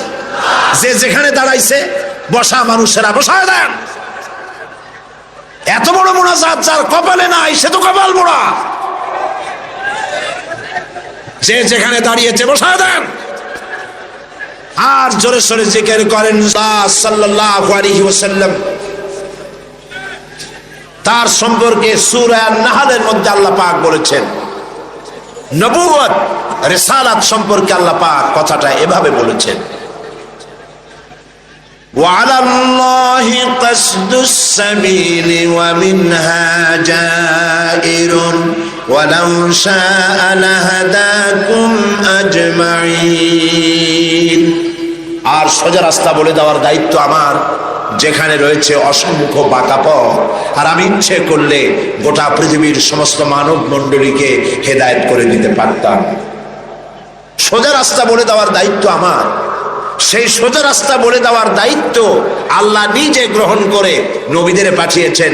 এজন্য পৃথিবীর সর্বশ্রেষ্ঠ মানুষ হলেন আল্লাহর নবীরা। বলুন তো সর্বশ্রেষ্ঠ মানুষ কারা? যাদের কোনো ভুল নাই, ত্রুটি নাই। আজ লক্ষ লক্ষ জনতা সার্কিট হাউস ময়দানে পকেটের পয়সা খরচ করে এখানে এসেছেন, ঠিক কিনা বলুন? বাস ভাড়া, ট্রাক ভাড়া দেওয়া হয়েছে, রিক্সা ভাড়া দেওয়া হয়েছে, মাহফিলের পরে খেতে দেওয়া হবে শিবির, এমন কোনো কথা বলেছে? নিজের পয়সা খরচ করে জানতে এসেছি এমন একটি মানুষকে যিনি আমাদের বাংলাদেশি নন। মুহাম্মদ সাল্লাল্লাহু আলাইহি ওয়াসাল্লাম বাংলাদেশি? তিনি, তার গায়ের রং আমাদের রঙের মতো, তিনি আমাদের ভাষায় কথা বলতেন, তিনি আমাদের রক্ত সম্পর্কীয় আত্মীয়দের মধ্যে কেউ? তাহলে রক্ত সম্পর্কীয় আত্মীয়দের মধ্যে কেউ নন, আমার দেশের মানুষও নন, আমার রঙেরও নন, আমার ভাষারও নন। অথচ এই ব্যক্তির জন্য লাখো লাখো জনতা ঢল নেমেছে সার্কিট হাউস ময়দানে। এই ঢল নেমেছে কি সাইদিকে দেখার জন্য? নিশ্চয়ই নয়। আজকের এই ঢল নেমেছে বিশ্বনবী মুহাম্মদ রাসূলুল্লাহ সাল্লাল্লাহু আলাইহি ওয়াসাল্লামকে জানার জন্য। কেন এই আগ্রহ? আচ্ছা, এই আগ্রহ কি শুধুমাত্র খুলনার মানুষের? না, গোটা বিশ্বের সমস্ত মানুষের মুহাম্মদ সাল্লাল্লাহু আলাইহি ওয়াসাল্লামের প্রতি আগ্রহ। কারণ দুনিয়ায় যত নেতা এসেছেন, সমস্ত নেতা কথা বলেছেন, সংগ্রাম করেছেন নিজের দেশের জন্য, সংগ্রাম করেছেন, লড়াই করেছেন, জেল খেটেছেন, কষ্ট করেছেন, বক্তব্য রেখেছেন নিজের দলের জন্য, দেশের জন্য, নিজের ভাষার জন্য, নিজের আঞ্চলিক এলাকার জন্য, ঠিক কিনা বলেন? পৃথিবীর যে কোনো দেশের নেতা এই চরিত্রে, প্রত্যেকটি নেতা, পৃথিবীর যে কোনো নেতার নাম আপনি বলবেন, সব নেতা নিজের অঞ্চল, নিজের ভাষা, নিজের মানুষ, নিজের দল, এই জন্যই কথা বলেছে সারা দুনিয়ায়। বিশ্ব মানবতার জন্যে কথা বলেছেন, নারীর জন্য, সাদা মানুষের জন্য, কালো মানুষের জন্যে, নির্যাতিত মানবতার জন্যে, শ্রমিকের জন্যে, কৃষকের জন্যে, বিশ্বব্যাপী সমস্ত মানুষের অধিকারের কথা পৃথিবীতে একজনই বলেছেন, যার নাম বিশ্ব নবী, বিশ্ব নেতা, সাইয়্যিদুল মুরসালিন, আশরাফুল আম্বিয়া, মুহাম্মদ রাসূলুল্লাহ সাল্লাল্লাহু আলাইহি ওয়াসাল্লাম। আপন চরিত্র মাধুর্য দিয়ে পৃথিবীকে তিনি জয় করেছেন। তিনি যুদ্ধ করে পৃথিবীকে জয় করেননি, যুদ্ধ করে মানুষকে প্রধানত করেননি। তিনি মানুষের মন জয় করেছেন, মানুষকে আকর্ষণ করেছেন অনুপম চরিত্র মাধুর্য দিয়ে। আল্লাহর নবী মুহাম্মদ রাসূলুল্লাহ, সবাই বলেন সাল্লাল্লাহু আলাইহি ওয়াসাল্লাম, তার চরিত্রের প্রতি আকৃষ্ট হয়েছেন গোটা বিশ্ব। আল্লাহ পাক নিজেই যার চরিত্রের সার্টিফিকেট দিচ্ছেন। আল্লাহ রাব্বুল আলামিন বলেন, ওয়া ইন্নাকা লাআলা খুলুকিন আযীম। নবী হে, আপনি হচ্ছেন মহান চরিত্রের অধিকারী। সুবহানাল্লাহ বলবেন না? কে দিচ্ছেন এই সার্টিফিকেট? কে দিচ্ছেন? ও নবী, আপনি মহান চরিত্রের অধিকারী, খুলুকিন আযীম। আযীম কাকে বলে? আরবিতে চওড়া জিনিসকে বোঝাবার জন্য বলা হয় আরিফ, গভীরতাকে বোঝাবার জন্য আরবিতে বলা হয় আমিক। কিন্তু যে চওড়া মাপা যায় না, কত চওড়া মাপার মতো কোনো ফিতা নাই, কত গভীর তা মাপার মতো কোনো যন্ত্র নাই, এত সীমাহীন চওড়া, সীমাহীন গভীর যে জিনিস, তাকেই বলা হয় আযীম। নবী হে, আপনি এমন মহান চরিত্রের অধিকারী যা পৃথিবী কেউ মেপে কুলাতে পারবে না। সুবহানাল্লাহ। এই সার্টিফিকেট দিচ্ছেন আল্লাহ রব্বুল আলামিন নিজেই। পৃথিবীর মধ্যখানে আল্লাহ তাকে পাঠালেন। শৈশব, কৈশোর, যৌবন কাটালেন, যে মানুষদের মধ্যে তারা তাকে আল আমিন বলল, সত্যবাদী বলল, বিশ্বাসী বলল, জীবনে একটি মিথ্যে কথা বলেন। আপনারা বলেন এইটা কত বড় কথা, এইটা কত বড় কথা। সারা জীবনে একটি মিথ্যে কথা উচ্চারণ করেননি মুখ দিয়ে, সুবহানাল্লাহ বলবেন না? কাউকে ঠকাননি, কাউকে প্রতারণা করেননি, কাউকে নিন্দা করেননি, কাউকে গালমন্দ করেননি, পরচর্চা পরনিন্দা করেননি, কাউকে ব্যথা দেননি। সারা জীবন অন্যের ব্যথা শুনে ব্যথা মুছেছেন দুই হাতে, নিজে ব্যথা পেয়েছেন, কাউকে ব্যথা দেন নাই। বিশ্বনবী মুহাম্মদ সাল্লাল্লাহু আলাইহি ওয়াসাল্লাম, আল্লাহ পাক এই সুন্দর মানুষটিকে, এই মহান মানুষটিকে পৃথিবীতে পাঠালেন কি জন্য? আল্লাহ রাব্বুল আলামিন কোরআনে কারীমের ভিতরে পরিষ্কার করে বলেছেন, হুয়াল্লাযী আরসালা রাসূলাহু বিল হুদা ওয়া দীনিল হক লিইয়ুযহিরাহু আলাদ-দীনি কুল্লিহি ওয়ালাউ কারিহাল মুশরিকুন। আল্লাহ হচ্ছেন তিনি যিনি তার রাসূলকে দ্বীন হক, সত্যের বিধান সহকারে পৃথিবীতে পাঠিয়েছেন, এই জন্যে যাতে করে তিনি সমগ্র বিশ্বের মানুষের উপরে আল্লাহর আদর্শ, আল্লাহর ইসলামকে বিজয়ী করে দেন।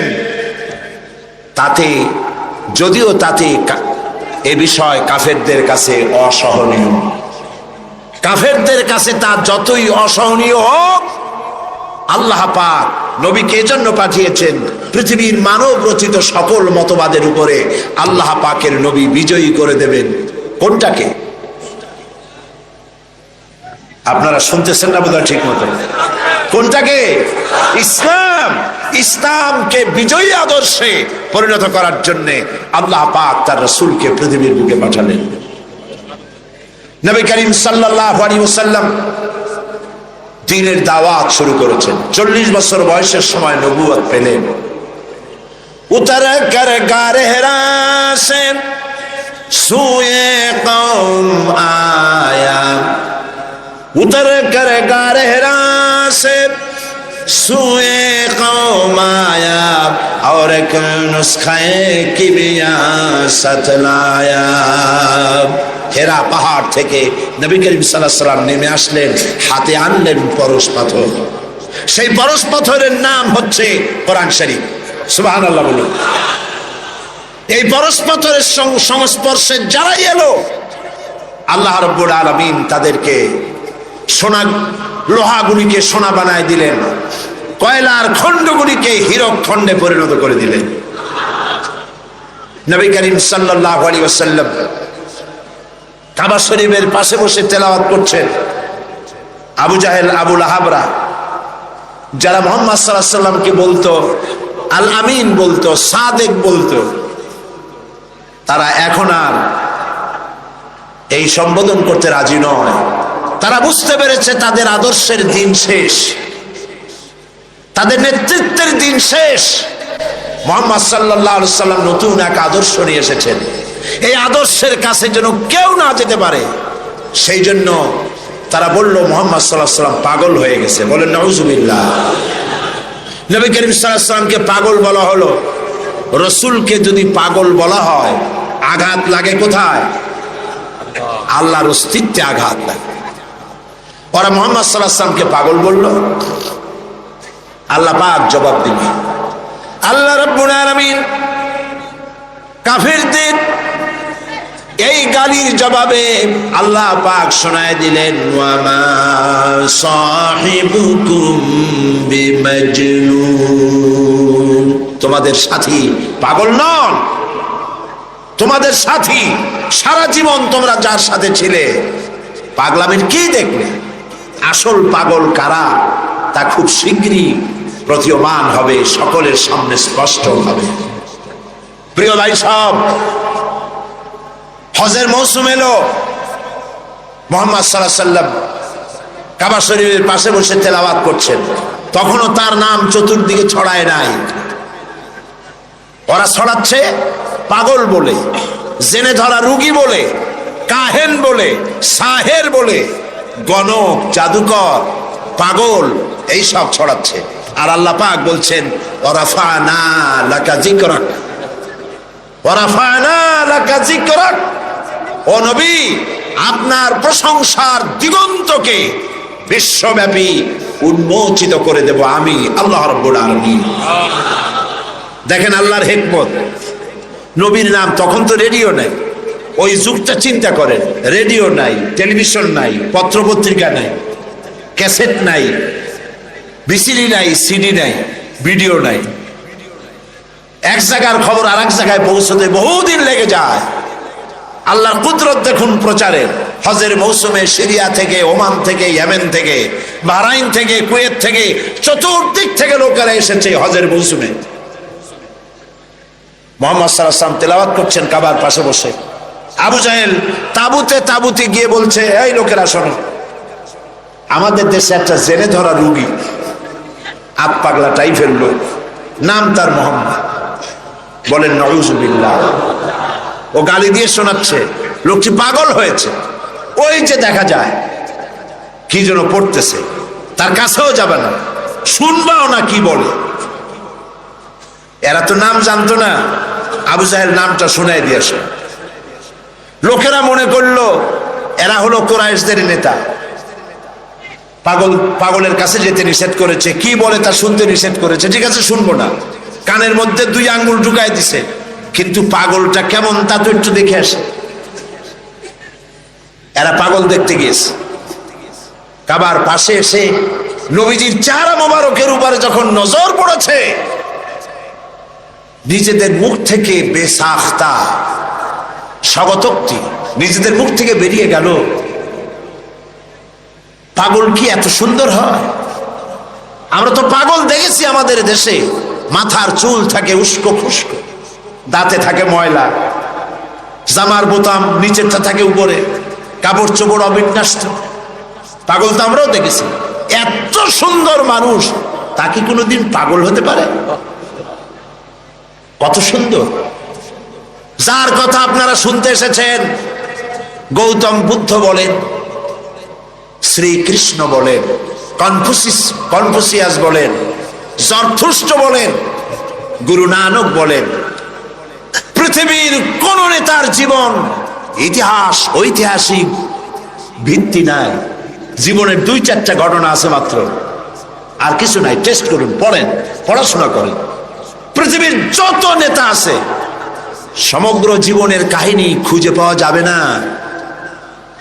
একমাত্র নবী মুহাম্মদ রাসূলুল্লাহ প্রাণ ভরে পড়েন সাল্লাল্লাহু আলাইহি ওয়াসাল্লাম, যার জন্ম ধাত্রী মাতা। জন্ম কেমনে হলো? ধাত্রী মাতা, লালন পালন, শৈশব, কৈশোর, যৌবন, বিবাহ, হিজরত, নবুয়ত, যুদ্ধ বিগ্রহ, কেমনে হাসি দিতেন, কেমনে কথা বলতেন, মাথার চুল, মুখের দাড়ি কয় গাছ পেকেছিল, কত গাছা কাঁচা ছিল, কিভাবে খানা খেতেন, কিভাবে টয়লেটে যেতেন, কিভাবে স্ত্রীর সঙ্গে সম্পর্ক রক্ষা করতেন, কিভাবে বাচ্চাদের সাথে ব্যবহার করতেন, কেমনে রাষ্ট্র চালাতেন, কেমনে যুদ্ধ করতেন, ছোট্ট তুচ্ছ জিনিস থেকে শুরু করে রাষ্ট্র পরিচালনা পর্যন্ত জীবনের সব কথা লিপিবদ্ধ হয়েছে। পৃথিবীতে এমন একজনও নাই, একজনই আছেন, জনাবে মুহাম্মদ রাসূলুল্লাহ সাল্লাল্লাহু আলাইহি ওয়াসাল্লাম।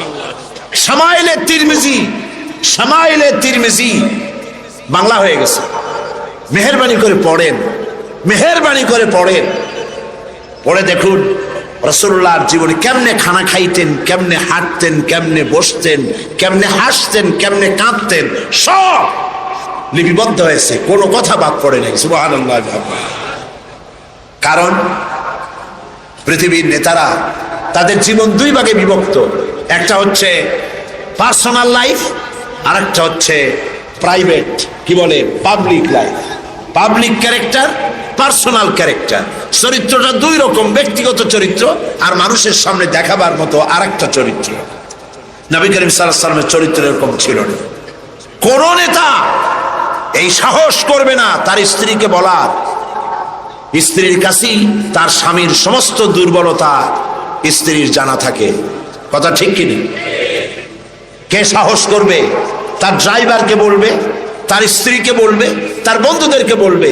আমার ছাত্র জীবন থেকে শুরু করে এই পরিণত বয়স পর্যন্ত যা যা যেখানে যা করেছি দিনে রাত্রে সব বলে দাও মানুষের কাছে। পারবে না? পারবেন বিশ্ব নবী মুহাম্মদ রাসূলুল্লাহ সাল্লাল্লাহু আলাইহি ওয়াসাল্লাম। আল্লাহর নবী সাহাবায়ে কিরামদের বলেছেন, ও আমার সাহাবীরা, দিনের আলোতে আমার ভিতরে যে আচরণ তোমরা দেখতে পাও, রাতের আধারে আমার ভিতরে যে আচরণ তোমরা দেখতে পাও, ও আমার স্ত্রীরা, রাতের আধারে কপাট বদ্ধ রুমের ভিতরে আমার যে আচরণ দেখতে পাও, বদ্ধ দরজার বাইরে দিনের বেলায় রাতের বেলায় যে আচরণ আমার দেখতে পাও, যে চাল চলন দেখতে পাও, সবকিছু খুলে খুলে মানুষের সামনে বলে দাও। এরকম আসতে কইলেন সুবহানাল্লাহ। এই হলেন বিশ্বনবী, এই হলেন বিশ্বনবী। ফাইনা তাযহাবুন, ও মুসলমানেরা, আসল নেতা থুইয়া কোন নেতার পিছনে দৌড়া? হায় রে কপাল পোড়া মুসলমান, তোমার নেতা আমার নেতা সাতামাতা সাতামাতা এইসব মাইনসে কয়। তোমার নেতা আমার নেতা বিশ্ব নবী মুস্তাফা সাল্লাল্লাহু আলাইহি ওয়াসাল্লাম। চিল্লায় বলো, তোমার নেতা আমার নেতা কে?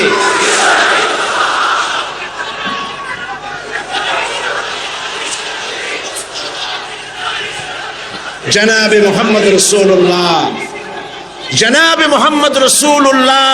সবাই বলেন সাল্লাল্লাহু আলাইহি ওয়াসাল্লাম। সুবহানাল্লাহ, কি চরিত্র, কি সুন্দর। হযরত আনাস রাদিয়াল্লাহু তাআলা আনহু 8.5 বছরের কিশোর, একেবারে বাচ্চা না, 8.5 বছরের কিশোর মুহাম্মদ সাল্লাল্লাহু আলাইহি ওয়াসাল্লামের খেদমতে নিয়োজিত হয়েছেন।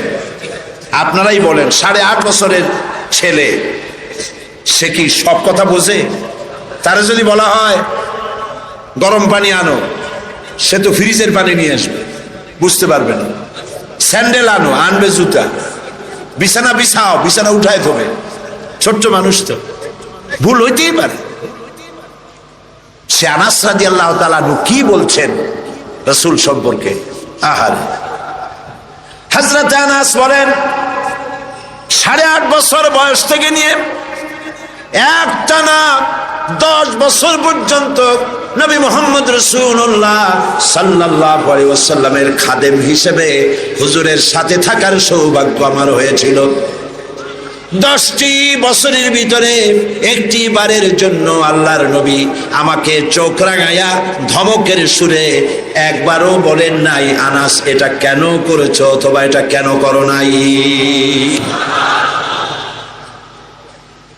সেই হযরত আনাস বলেন, একবার নিয়ে গেলাম রাসূলকে আমার বাড়ি দাওয়াত খাওয়াইতে। হুজুর সাল্লাল্লাহু আলাইহি ওয়াসাল্লাম আমার বাড়িতে খানা খেয়ে বাইরে বেরিয়েছেন। ওটা ছিল পূর্ণিমার রাত। আমার মা বাইরে এসে একবার পূর্ণিমার চাঁদের দিকে তাকান, আর একবার রাসূলের চেহারার দিকে তাকান, বারবার তাকাতাকি করছে। আমি প্রশ্ন করলাম, মা, পূর্ণিমার চাঁদ আর রাসূলের চেহারায় বারবার তাকাইয়া দেখো কি? মা আমার বলল, আনাস রে, আমি পূর্ণিমার চাঁদ আর রাসূলের চেহারার সঙ্গে কম্পেয়ার করতেছিলাম, তুলনা করতেছিলাম।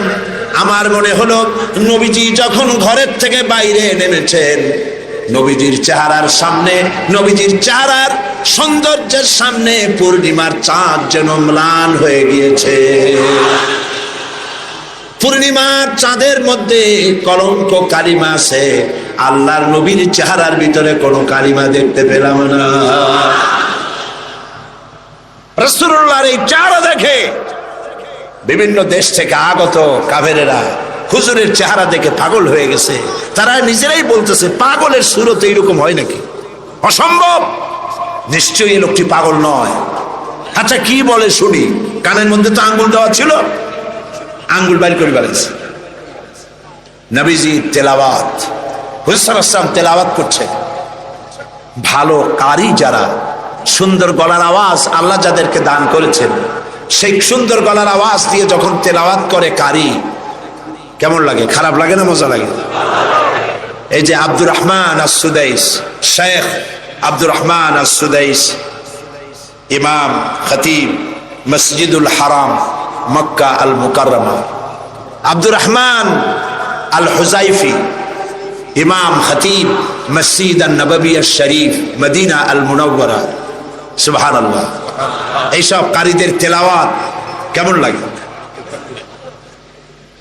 কারি আব্দুল সামাদ আব্দুল বাসেত, একজন আমেরিকা আমাকে বলেছিল যে কারি আব্দুল বাসেত যখন তার মায়ের পেট থেকে দুনিয়া আসছিল, তার মা যে কত কত কেজি মিশ্রি তারে খাওয়াইছিল, চিনি খাওয়াইছিল, আল্লাহ জানে।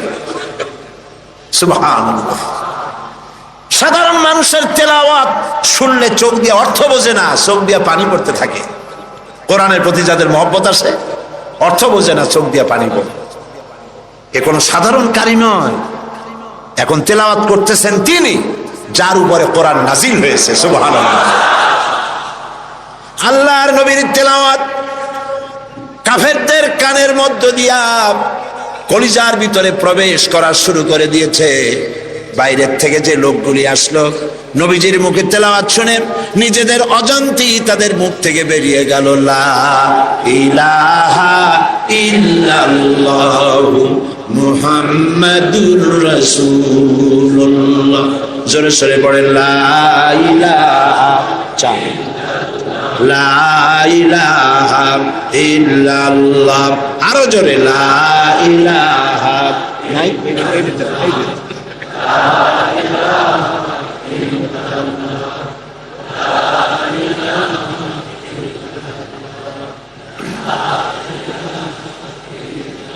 লা ইলাহা ইল্লাল্লাহু মুহাম্মাদুর রাসূলুল্লাহ। নবী করিম সাল্লাল্লাহু আলাইহি সাল্লামের অনুপম চরিত্র মাধুর্যের মধ্য দিয়ে ইসলামের দাওয়াত ছড়িয়ে পড়ল সবখানে। সিরিয়া, কুয়েত, কাতার, বাহরাইন, মিশর সব দিকে ছড়িয়ে পড়তে লাগলো। কাফেরেরা বাধার বিন্ধ্যাচল সৃষ্টি করলো। তারা নেতৃত্ব দিতে চাইলো, রাসূলুল্লাহ নেতৃত্ব নেন নাই। আবু তালেব বলেছিল, আবু তালেবের তারা কি বলেছিল, মুহাম্মদ সাল্লাল্লাহু আলাইহি ওয়াসাল্লামকে শুধু একটা প্রস্তাব দেন, সোনা দানা সুন্দরী নারী যা চায় সব দেব, তবু যেন লা ইলাহা ইল্লাল্লাহ এই দাওয়াতটা যেন না দেয়। তাহলে বোঝেন লা ইলাহা ইল্লাল্লাহ কত কি বিপ্লবাত্মক কথা। আমরা বুঝি না বলে আমাদেরকেও অ্যাকশন করে না, যারা শোনে না, যারা শোনে তাদের মধ্যেও অ্যাকশন করে না। মুহাম্মদ সাল্লাল্লাহু আলাইহি ওয়াসাল্লামের কাছে যখন এই প্রস্তাব গেল, এই প্রস্তাব তিনি মেনেছিলেন? মেনেছিলেন? আল্লাহর নবী বলেছিলেন, চাচা আবু তালেব নেতৃবৃন্দকে শুনিয়ে দেন, সোনা দানা টাকা পয়সা তো দূরের কথা, যেটা তারা দিতে পারবে না, তাও যদি তারা দিতে পারে আকাশের ওই সূর্যটা এনে যদি ওরা মুহাম্মদ সাল্লাল্লাহু আলাইহি ওয়াসাল্লামের হাতে ডান হাতে উঠায় দেয়, আকাশের ওই পূর্ণিমার চাঁদটা ধরে এনে ওরা যদি মুহাম্মদ সাল্লাল্লাহু আলাইহি ওয়াসাল্লামের বাম হাতে তুলে দেয়, এর বিনিময় আল্লাহর নবী মুহাম্মদ রাসূলুল্লাহ সাল্লাল্লাহু আলাইহি ওয়াসাল্লাম এক মুহূর্তের জন্য তাওহীদের দাওয়াত বন্ধ করে দেবে না। আমি এসেছি পৃথিবীর বুকে ইসলামকে বিজয়ী করার জন্য। আল্লাহ পাক তার রাসূলকে সাহায্য করলেন, 13 বছর মক্কায় থেকে লোক তৈরি করলেন। বন্ধুরা, ইসলাম শুধু নামাজ, রোজা, হজ, যাকাত সর্বস্ব নয়। ইসলাম কমপ্লিট কোড, এটা হলো পূর্ণাঙ্গ জীবন বিধান যা মানুষের জীবনের সবটাকে কন্ট্রোল করে। এটা বুঝতে চায় না ধর্ম নিরপেক্ষবাদীরা। আল্লাহ তৈরি করেছেন ইসলাম, শয়তান তৈরি করেছে সেকুলারিজম। ধর্ম নিরপেক্ষবাদ কে তৈরি করেছে? জোরে বলেন, কে করেছে? শয়তান তৈরি করেছে। আর আল্লাহ সৃষ্টি করেছেন, তৈরি করেছেন মানবতার কল্যাণের জন্য ইসলাম। সমস্ত নবীদেরকে আল্লাহ পাক কিসের উপরে পাঠাইছেন? কি প্রচার করতে পাঠাইছেন? বলেন, জবাব দেন, কি প্রচার করতে পাঠিয়েছেন? ধর্ম নিরপেক্ষ মতবাদ প্রচার করতে আল্লাহ যে নবীকে পাঠাইছেন সেই নবীর নাম করেন। কোন নবীকে পাঠাইছে? ধর্ম নিরপেক্ষ মতবাদ প্রতিষ্ঠার জন্য পৃথিবীতে এসেছে শয়তান। কে এসেছে? চিল্লায় বলেন।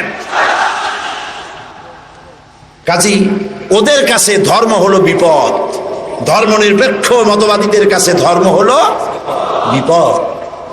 আর ইসলাম মানবতার কল্যাণ সাধনে পৃথিবীতে ইসলাম এসেছে। তুমি কেন ধর্ম নিরপেক্ষ মতবাদী হবে? তোমাকে ইসলামে আসতে হবে, কারণ ইসলাম আল্লাহর তৈরি করা। 13 বছর বসে লোক তৈরি করলেন নবীজি। কেমন লোক? আবু বকর, ওমর, ওসমান, আলী, আব্দুর রহমান বিন আউফ, আবু উবাইদা ইবনুল জাররাহ, খাব্বাব, খুবাইব, আম্মার রিদওয়ানুল্লাহি তাআলা আলাইহিম আজমাইন। এই সব সাহাবী সব তৈরি হয়ে গেল। এই পথে ইসলাম প্রতিষ্ঠার পথে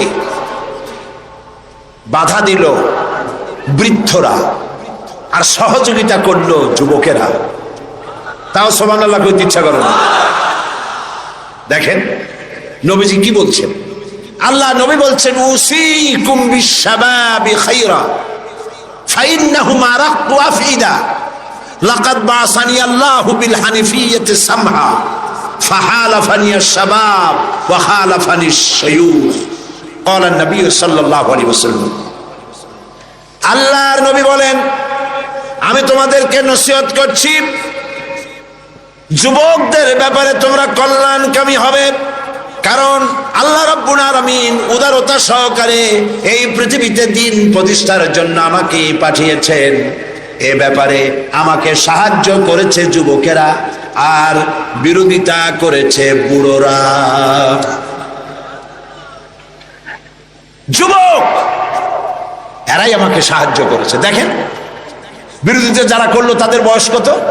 আবু জাহাল, আবু লাহাব, উতবা, সাইবা, মুগিরা, গোষ্ঠী সুদ্ধা সব 40-এর উপরে। এদের বয়স 40-এর উপরে।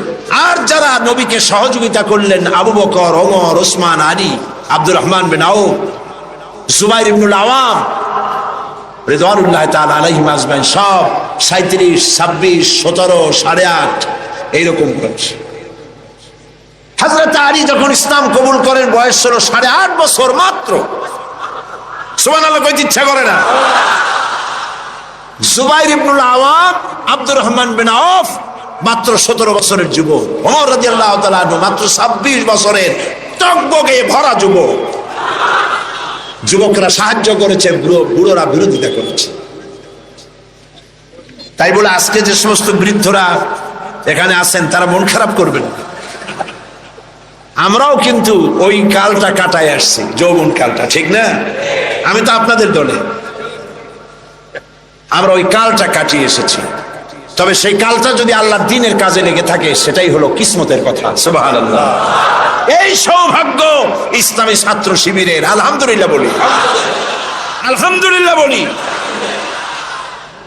বন্ধুগণ, নবী করিম সাল্লাল্লাহু আলাইহি ওয়াসাল্লাম দ্বীন প্রতিষ্ঠার লক্ষ্যে 13 বছর পূর্ণ হয়ে গেল। মদিনায় লোক তৈরি হয়ে গেল, মক্কায় লোক তৈরি হয়ে গেল। এবার রাষ্ট্র ক্ষমতা হাতে নেওয়ার পালা। আজকের এই বিশাল জনসমুদ্রে ধর্ম নিরপেক্ষ মতবাদী আদর্শে যদি কোনো বিশ্বাসী ব্যক্তি থাকেন, আমি আমার ওই ভাইকে বলবো, লক্ষ্য করে শোনেন, হিজরতের বেলায় রাসূলুল্লাহকে আল্লাহ কি শিখাচ্ছেন। যারা ধর্ম আর রাজনীতি আলাদা মনে করেন, ধর্ম নিরপেক্ষতার আদর্শে বিশ্বাসী হওয়ার কারণে তারা কান খুলে শুনুন রাসূলুল্লাহকে হিজরতের সময় আল্লাহ কি দোয়া শিখালেন। আল্লাহ রাব্বুল আলামিন নবীজিকে শিখালেন হিজরতে। নবীজিকে শিখানো হলো, রব্বি আদখিলনি মুদখালা সিদকিন ওয়া আখরিজনি মুখরাজা সিদকিন ওয়াজআলনি মিন লাদুনকা সুলতানান নাসীরা। আয় আমার রব, আমাকে সত্যের সাথে প্রবেশ করাও, সত্যের সাথে আমাকে বের করো, আর সুলতানে নাসির আমার হাতে দাও।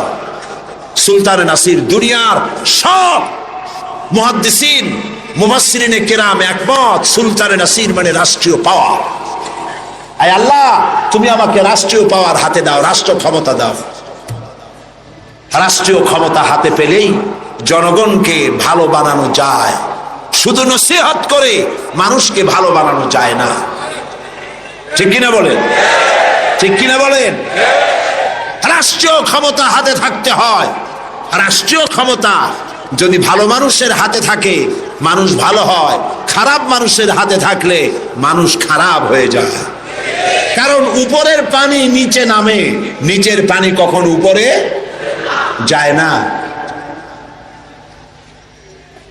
রাষ্ট্রের হুকুম মতোই তো দেশ চলে। এই রাষ্ট্রীয় ক্ষমতায় যারা থাকে তারা যদি সন্ত্রাসী না হয়, জনগণ সন্ত্রাসী হইতে পারে না। রাষ্ট্রীয় ক্ষমতায় যারা থাকে তারা যদি দুর্নীতিবাজ না হয়, তাহলে জনগণও দুর্নীতিবাজ হইতে পারে না। রাষ্ট্রীয় ক্ষমতায় ভালো মানুষ যদি যায় তাহলে দেশ ভালোভাবে চলতে পারে। ঠিক কিনা? আল্লাহর নবী আরো বলেছেন, আকাশের অসংখ্য তারকা পুঞ্জের ভেতরে পূর্ণিমার চাঁদের যে মর্যাদা, আল্লাহ রব্বুল আলামিনের নবী বলেন আমার উম্মতের মধ্যে আমার উলামাদের সেই মর্যাদা। এদেশে ইসলাম, সততা, চরিত্র, দ্বীন, ঈমান যতটুকু টিকে আছে তা আলেমদের কারণে, হক্কানি পীর বুজুর্গদের কারণেই তা টিকে আছে। সুবহানাল্লাহ বলেন, আলহামদুলিল্লাহ বলেন। ইসলামী আন্দোলন, আলেম ওলামা, পীর বুজুর্গ, মাদ্রাসা মসজিদ, এরা এদেশের ঈমান, আমান, চরিত্র, দ্বীন, আমানতদারি, টুপি, দাড়ি এরাই টিকায় রাখছে। আলহামদুলিল্লাহ বলেন। সেজন্য ভাইরা, নবী করিম সাল্লাল্লাহু আলাইহি ওয়াসাল্লাম পৃথিবীতে এসেছিলেন দ্বীন প্রতিষ্ঠার জন্য। কাফেরেরা বরদাস্ত করতে পারে নাই। তারা চেয়েছে আল্লাহর দ্বীনকে দুনিয়া থেকে মিটায় দেবে। ওরা চায় দ্বীন মিটায় দেবে, আল্লাহ চান দ্বীন প্রতিষ্ঠা করবেন। কথা ঠিক বেকার? বলেন ঠিক বেকার?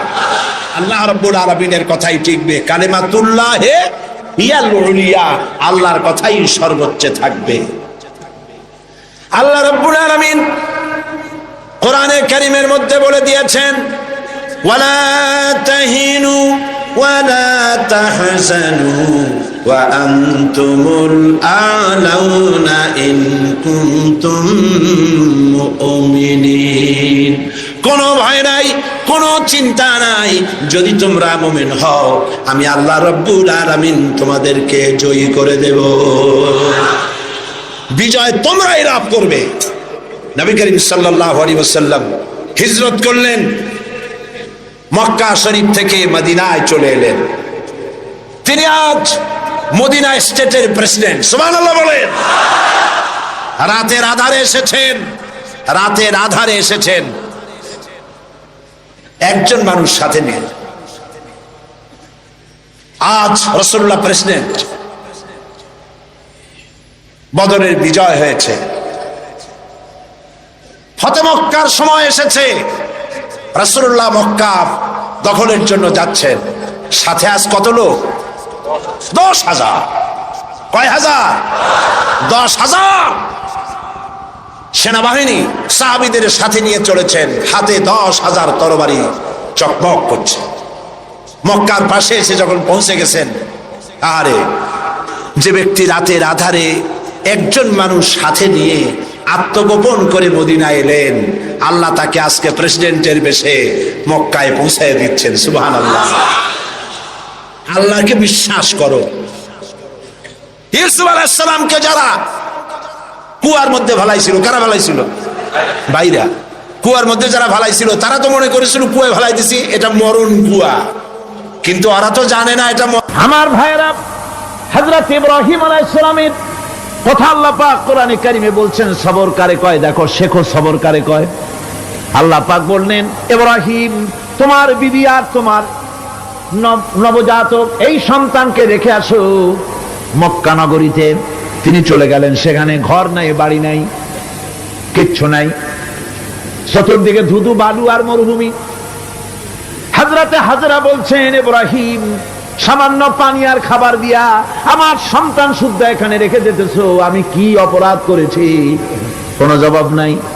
2বার 3বার বলার পরে হাজরা বলছেন, ইব্রাহিম গো, তবে কি আমার আল্লাহর হুকুম মতো আমারে রেখে যাচ্ছ নাকি? হযরত ইব্রাহিম আকাশের দিকে আঙ্গুল উঁচু করলেন।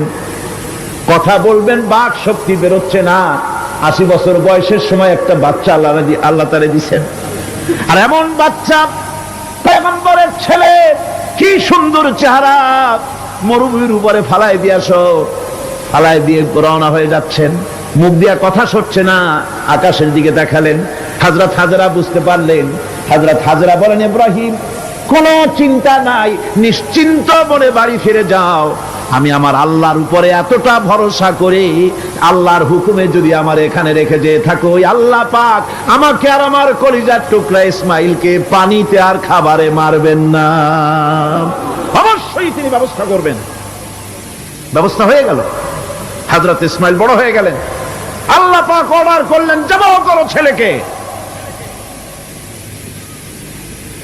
হযরত ইব্রাহিম আলাইহিস সালাম যখন জবাহের প্রস্তাব করলেন, হযরত ইসমাইল তা আপত্তি করতেন, বাবাজি আমার মায়ের আর আমাকে বাচ্চা অবস্থায় ফেলে গেলেন, খাবার দেন নাই, পরার দেন নাই, বছরের পর বছর আমাদের এখানে কাটলো, দেখতেও আসেন নাই, আজ আসছেন জবাহ দিতে। এটা কেমন কথা, কি ধরনের বাপ আপনি? এরকম বলছে নাকি? এরকম বলছে? হযরত ইব্রাহিম আলাইহিস সালাম প্রস্তাবটা কিভাবে পারলেন? আল্লাহ পাক কোরআনে কারিমে দৃষ্টান্ত রেখে দিয়েছেন। আল্লাহ পাক বলছেন, হযরত ইব্রাহিম ছেলেকে বললেন, ইয়া বুনাইয়া, ইয়া বুনাইয়া, হে আমার কলিজার টুকরা লাডলা, হে আমার কলিজার টুকরা সন্তান, ইন্নী আরা ফিল মানাম আন্নী আযবাহুক, আমি স্বপ্নে দেখছি আমি যেন তোমাকে জবাহ করতেছি। ফানজুর মাযা তারা, তোমার রায় কি বলো? আমি তো স্বপ্নে দেখছি যে আমি তোমার জবাহ করতেছি, এখন তোমার রায় কি, তোমার মত কি? হযরত ইসমাঈল আলাইহিস সালাম শুনিয়া দিলেন দৌড়, নাকি না? হযরত ইসমাঈল আলাইহিস সালাম ধৈর্যের প্রতীক, তিনি কি কথা বললেন, তার মুখের কথা কোরআন শরীফে আল্লাহ পাক উঠায় দিলেন। হযরত ইসমাঈল বললেন, ইয়া আবাতি ফাআল মা তু'মারু সাতাজিদুনি ইনশাআল্লাহু মিনাস সাবিরিন, হে আমার পিতা, আপনি যে ব্যাপারে আদিষ্ট হয়েছেন আপনি তা পালন করুন, অবশ্যই আমাকে ধৈর্যধারীদের মধ্যে পাওয়া যাবে। সুবহানাল্লাহ। এক বর্ণনায় এসেছি, হযরত ইসমাঈল বললেন, আব্বাজান আমি ধৈর্যধারীদের ভিতরে আমারে পাবেন, তবে জবাহ করার আগে আমার হাত পাটা একটু বেঁধে নেন, কারণ জবাহের যন্ত্রণায় আপনার গায়ে যদি আমার হাত পাও লেগে যায় তো বেয়াদবি হয়ে যেতে পারে। আর আমি মরে আমার জবাহ হয়ে যাওয়ার পর আমার রক্ত মাখা জামাটা নিয়া আমার মা হাজেরারে দিবেন, কারণ তাকে মা বলবার মতো আর তো কেউ নাই। হযরত ইব্রাহিম তাকে বাঁধবার জন্য প্রস্তুতি নিলেন।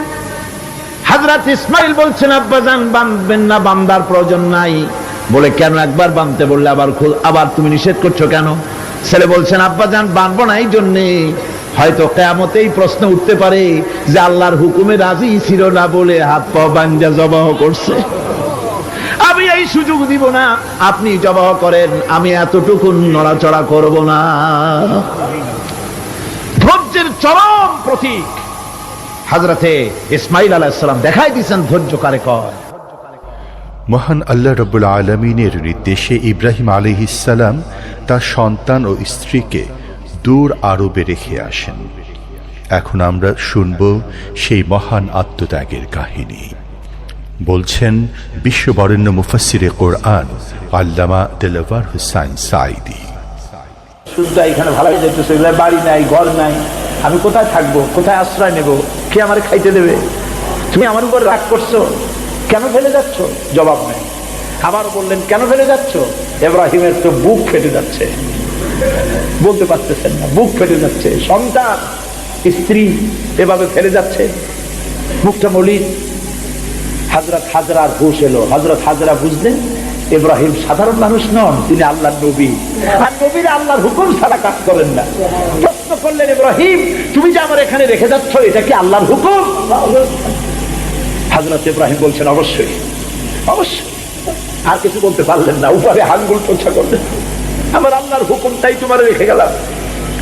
হযরতে হাজরা বলেন, ইব্রাহিম মনে কোনো কষ্ট নিও না, কোনো চিন্তা করো না, তুমি নিরাপদে নিশ্চিন্তে বাড়ি চলে যাও, আমিও কোনো চিন্তা করব না। কারণ আল্লাহর হুকুমে যখন তুমি এখানে রেখে যেতেছো, আমি আমার আল্লাহর উপর এত বিশ্বাস করি যে আমার রব্বুল আলামিন তিনি যখন আমাকে মরুভূমিতে আমার বাচ্চা সুদ্ধা ফেলাই দিতে বলেছেন, আমার আল্লাহ এমন মেহেরবান যে আমার এই কলিজার টুকরা সন্তান আর আমারে না খাওয়াই আল্লাহ মারবে না।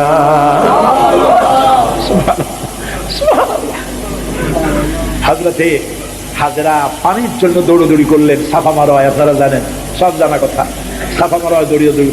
এই যে পানির জন্য হাজরা দৌড়াইলেন, আল্লাহর কাছে খুব নাপছন্দ হয়েছে নাকি? এমন পছন্দ হইল আল্লাহর কাছে, কিয়ামত পর্যন্ত তার এই বান্দির আমল, এই দৌড় আল্লাহর কাছে এমন পছন্দ হয়ে গেল, কিয়ামত পর্যন্ত সমস্ত হাজীদের জন্য আল্লাহ ওয়াজিব করে দিল, দৌড়াও, আমার হাজরা যেমন দৌড়াইছে সেই রকম দৌড়াও। সুবহানাল্লাহ।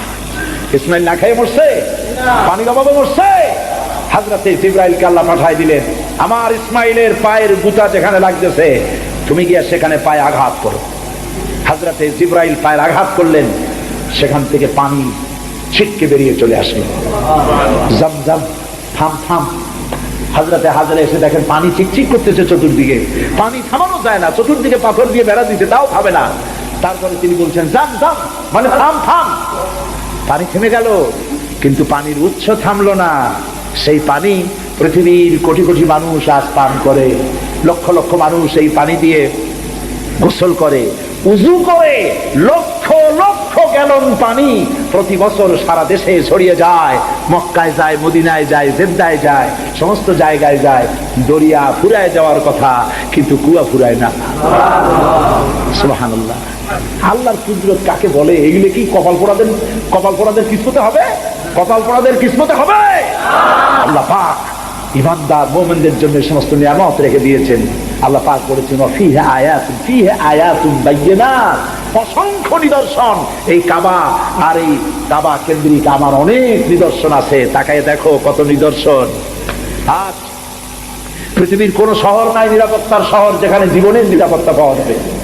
আল্লাহ পাক বলেছেন, ওমান দাখালাহু কানা আমিনান, যেই ঢুকবে মক্কায় আর মদিনায় সেই নিরাপত্তা লাভ করবে। সুবহানাল্লাহ, সুবহানাল্লাহ বলবেন না? সুবহানাল্লাহ বলবেন না? আমার বন্ধুগণ, এরই বলে সারেন্ডার করা। আল্লাহ রাব্বুল আলামিন বললেন আসলিম, সারেন্ডার করো। হযরত ইব্রাহিম আলাইহিস সালাম বললেন আসলামতু লিরাব্বিল আলামিন, সারেন্ডার হয়ে গেলাম। সারেন্ডার হয়ে এক পরীক্ষা পাস করলেন, আরো এক পরীক্ষায় দুটা পাস করছেন তিনি। সুবহানাল্লাহ। এবার 3 নম্বরের পরীক্ষা, 3 নম্বর। ছেলে এবার বড় হয়েছে, নাদুস নুদুস চেহারা, সুন্দর। সুবহানাল্লাহ।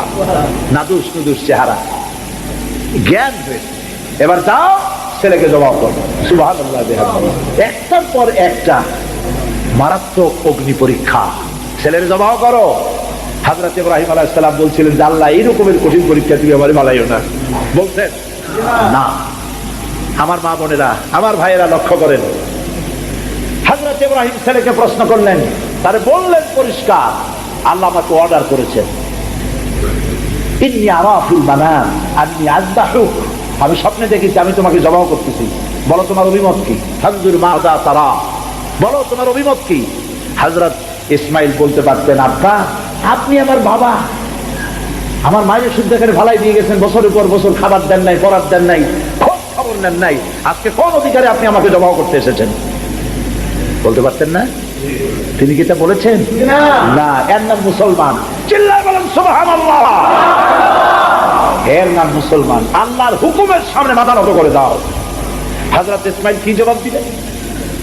হযরত ইসমাইল বললেন, ইয়া আবাতি ফাআল মা তুমারু সাতাজিদুনি ইনশাআল্লাহু মিনাস সাবিরিন। হে পিতা, আপনি স্বপ্নে যে ব্যাপারে আদিষ্ট হয়েছেন, দেখেন ছোট্ট মানুষ কিন্তু তিনি কথা বললেন না যে আপনি স্বপ্নে যা দেখছেন তাই করেন। তিনি বললেন কি, আপনি স্বপ্নে যে ব্যাপারে আদিষ্ট হয়েছেন আপনি তা পালন করুন। ছেলের এই জ্ঞান হয়েছে, আমার আব্বা আল্লাহর পয়গম্বর, আর পয়গম্বরেরা নিজের ইচ্ছায় কিছুই করে না। আল্লাহর হুকুম, আপনি আমাকে ধৈর্যধারীদের মধ্যে পেয়ে যাবেন, আমাকে ধৈর্যধারী পাবেন। আমি ছটফট করবো না, দৌড় দেবো না। তবে আমার আব্বা তিনটা কাজ করেন। জবাহ করার সময় আমার হাত পা বাঁধেন, যাতে করে জবাহের বেদনায় যন্ত্রণায় আমার হাত পা আপনার গায়ে লাগলে আমার বেয়াদবি হয়ে যেতে পারে। হাত পা বাঁধবেন। 2 নম্বরে আপনার চোখ তো বাঁধবেন ভালো করে, যাতে করে আমার গর্দান দেখলে এখানে ছুরি চালাইতে আপনার কষ্ট হইতে পারে, হাতটা শিথিল হয়ে যেতে পারে। বাপের কাছে ছেলের গর্দান বড় প্রিয়। বাপ তার ছেলেকে কাছে রেখে তার গর্দানের উপরে চুমা খায়, তার কপালে চুমা খায়। আপনার চোখটা বাঁধিয়ে নিয়েন, তাহলে কষ্ট কম হবে। আর 3 নম্বরে আর একটা দাবি আছে। 3 নম্বরে আর একটা দাবি হলো, আমার মা হাজেরা, জনম দুঃখিনী মা, আমার কোন সন্তান তার নাই, মা বলে ডাকবার মতো।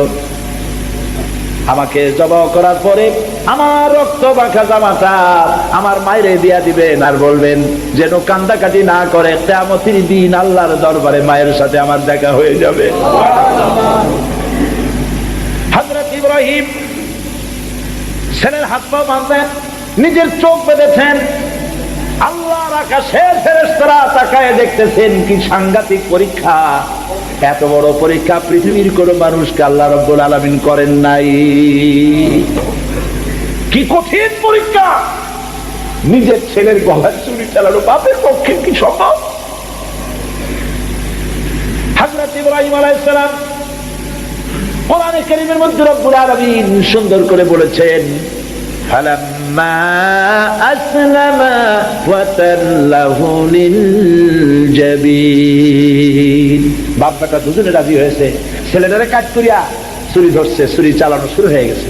আল্লাহর কি ইচ্ছা আছে ইসমাইল জবাহ হয়ে যায়? আল্লাহর ইচ্ছা পরীক্ষা করা। আর ইব্রাহিম আলাইহিস সালাম পরীক্ষার রেজাল্ট জানেন না, ঠিক কিনা? ছেলে জবাহ হবে কি হবে না এটা কি জানা আছে? তার জানা আছে জবাহ হবেই। শক্তভাবে ছুরি চালাচ্ছেন, কাটে না, গলা কাটে না। এরপরে আল্লাহ রাব্বুল আলামিন, আকাশের ফেরেশতারা কাঁদতেছে এই দৃশ্য দেখে। আল্লাহ পাক দুম্বার ব্যবস্থা করে দিলেন। দুম্বা ইসমাইলকে, হযরত ইব্রাহিমের তো চোখ বাঁধা, ইসমাইল আলাইহিস সালামকে সরাইয়া দুম্বার সামনে দিয়েছে, দুম্বা জবাহ হয়ে গেছে। সুবহানাল্লাহ। আল্লাহ রাব্বুল আলামিন হযরত ইব্রাহিমকে শোনায় দিলেন, ওয়ানাদাইনাহু আইয়া ইব্রাহিম সাদাকাতার রুয়া ইন্না কাযালিকা নাজজিল মুহসিনিন। আমি ইব্রাহিমকে ডেকে বললাম, ইব্রাহিম, তুমি তোমার স্বপ্নকে বাস্তবে রূপ দিয়েছো, আর আমি এইভাবে করে মুহসিনিনদেরকে পুরস্কৃত করে থাকি। সালামুন আলা ইব্রাহিম। ইব্রাহিমের উপরে আল্লাহর শান্তি নাজিল হোক। কিয়ামত পর্যন্ত পৃথিবীর কোটি কোটি মুসলমানেরা নামাজের মধ্যে ইব্রাহিম আলাইহিস সালামের জন্য দোয়া করবে। সুবহানাল্লাহ। দোয়া করেন না আপনারা? কোন সময়? দরুদের দরুদ। কিয়ামত পর্যন্ত দোয়া করো, তোমার নেতা, তোমার জাতির পিতা। মুসলমান কারে বলে? এর নাম মুসলমান। মদের ব্যবসা ছাড়তে পারবেন না, জুয়া ছাড়তে পারবেন না, সুদ ছাড়তে পারবেন না, আবার দাবি করবেন আপনি মুসলমান। মুসলমান হওয়া যাবে না, আল্লাহর কসম, মুসলমান হওয়া যাবে না। মুনাফিক, মুনাফিক, মুনাফিক। মুসলমান হতে হলে আল্লাহর হুকুমের সামনে মাথা নত করতে হবে, যা তিনি বলেছেন সব মানতে হবে। মিথ্যা ছেড়ে দিতে হবে, ওজনে কম দেওয়া যাবে না, খাদ্যে ভেজাল দেওয়া যাবে না, নিজের স্ত্রীকে, নিজের মেয়েকে বেপরদা করা যাবে না, বৈশাখী মেলার নামে নিজেদের মেয়েগুলিকে সৌন্দর্য প্রদর্শনী করে মানুষের সামনে বের করা যাবে না। এর নাম ইসলাম। এর নাম কি? এই ধরনের মুসলমান হইতে পারবো আমরা? হইতে পারবো? এই ধরনের মুসলমান হইতে রাজি আছি? এরা কারা রাজি?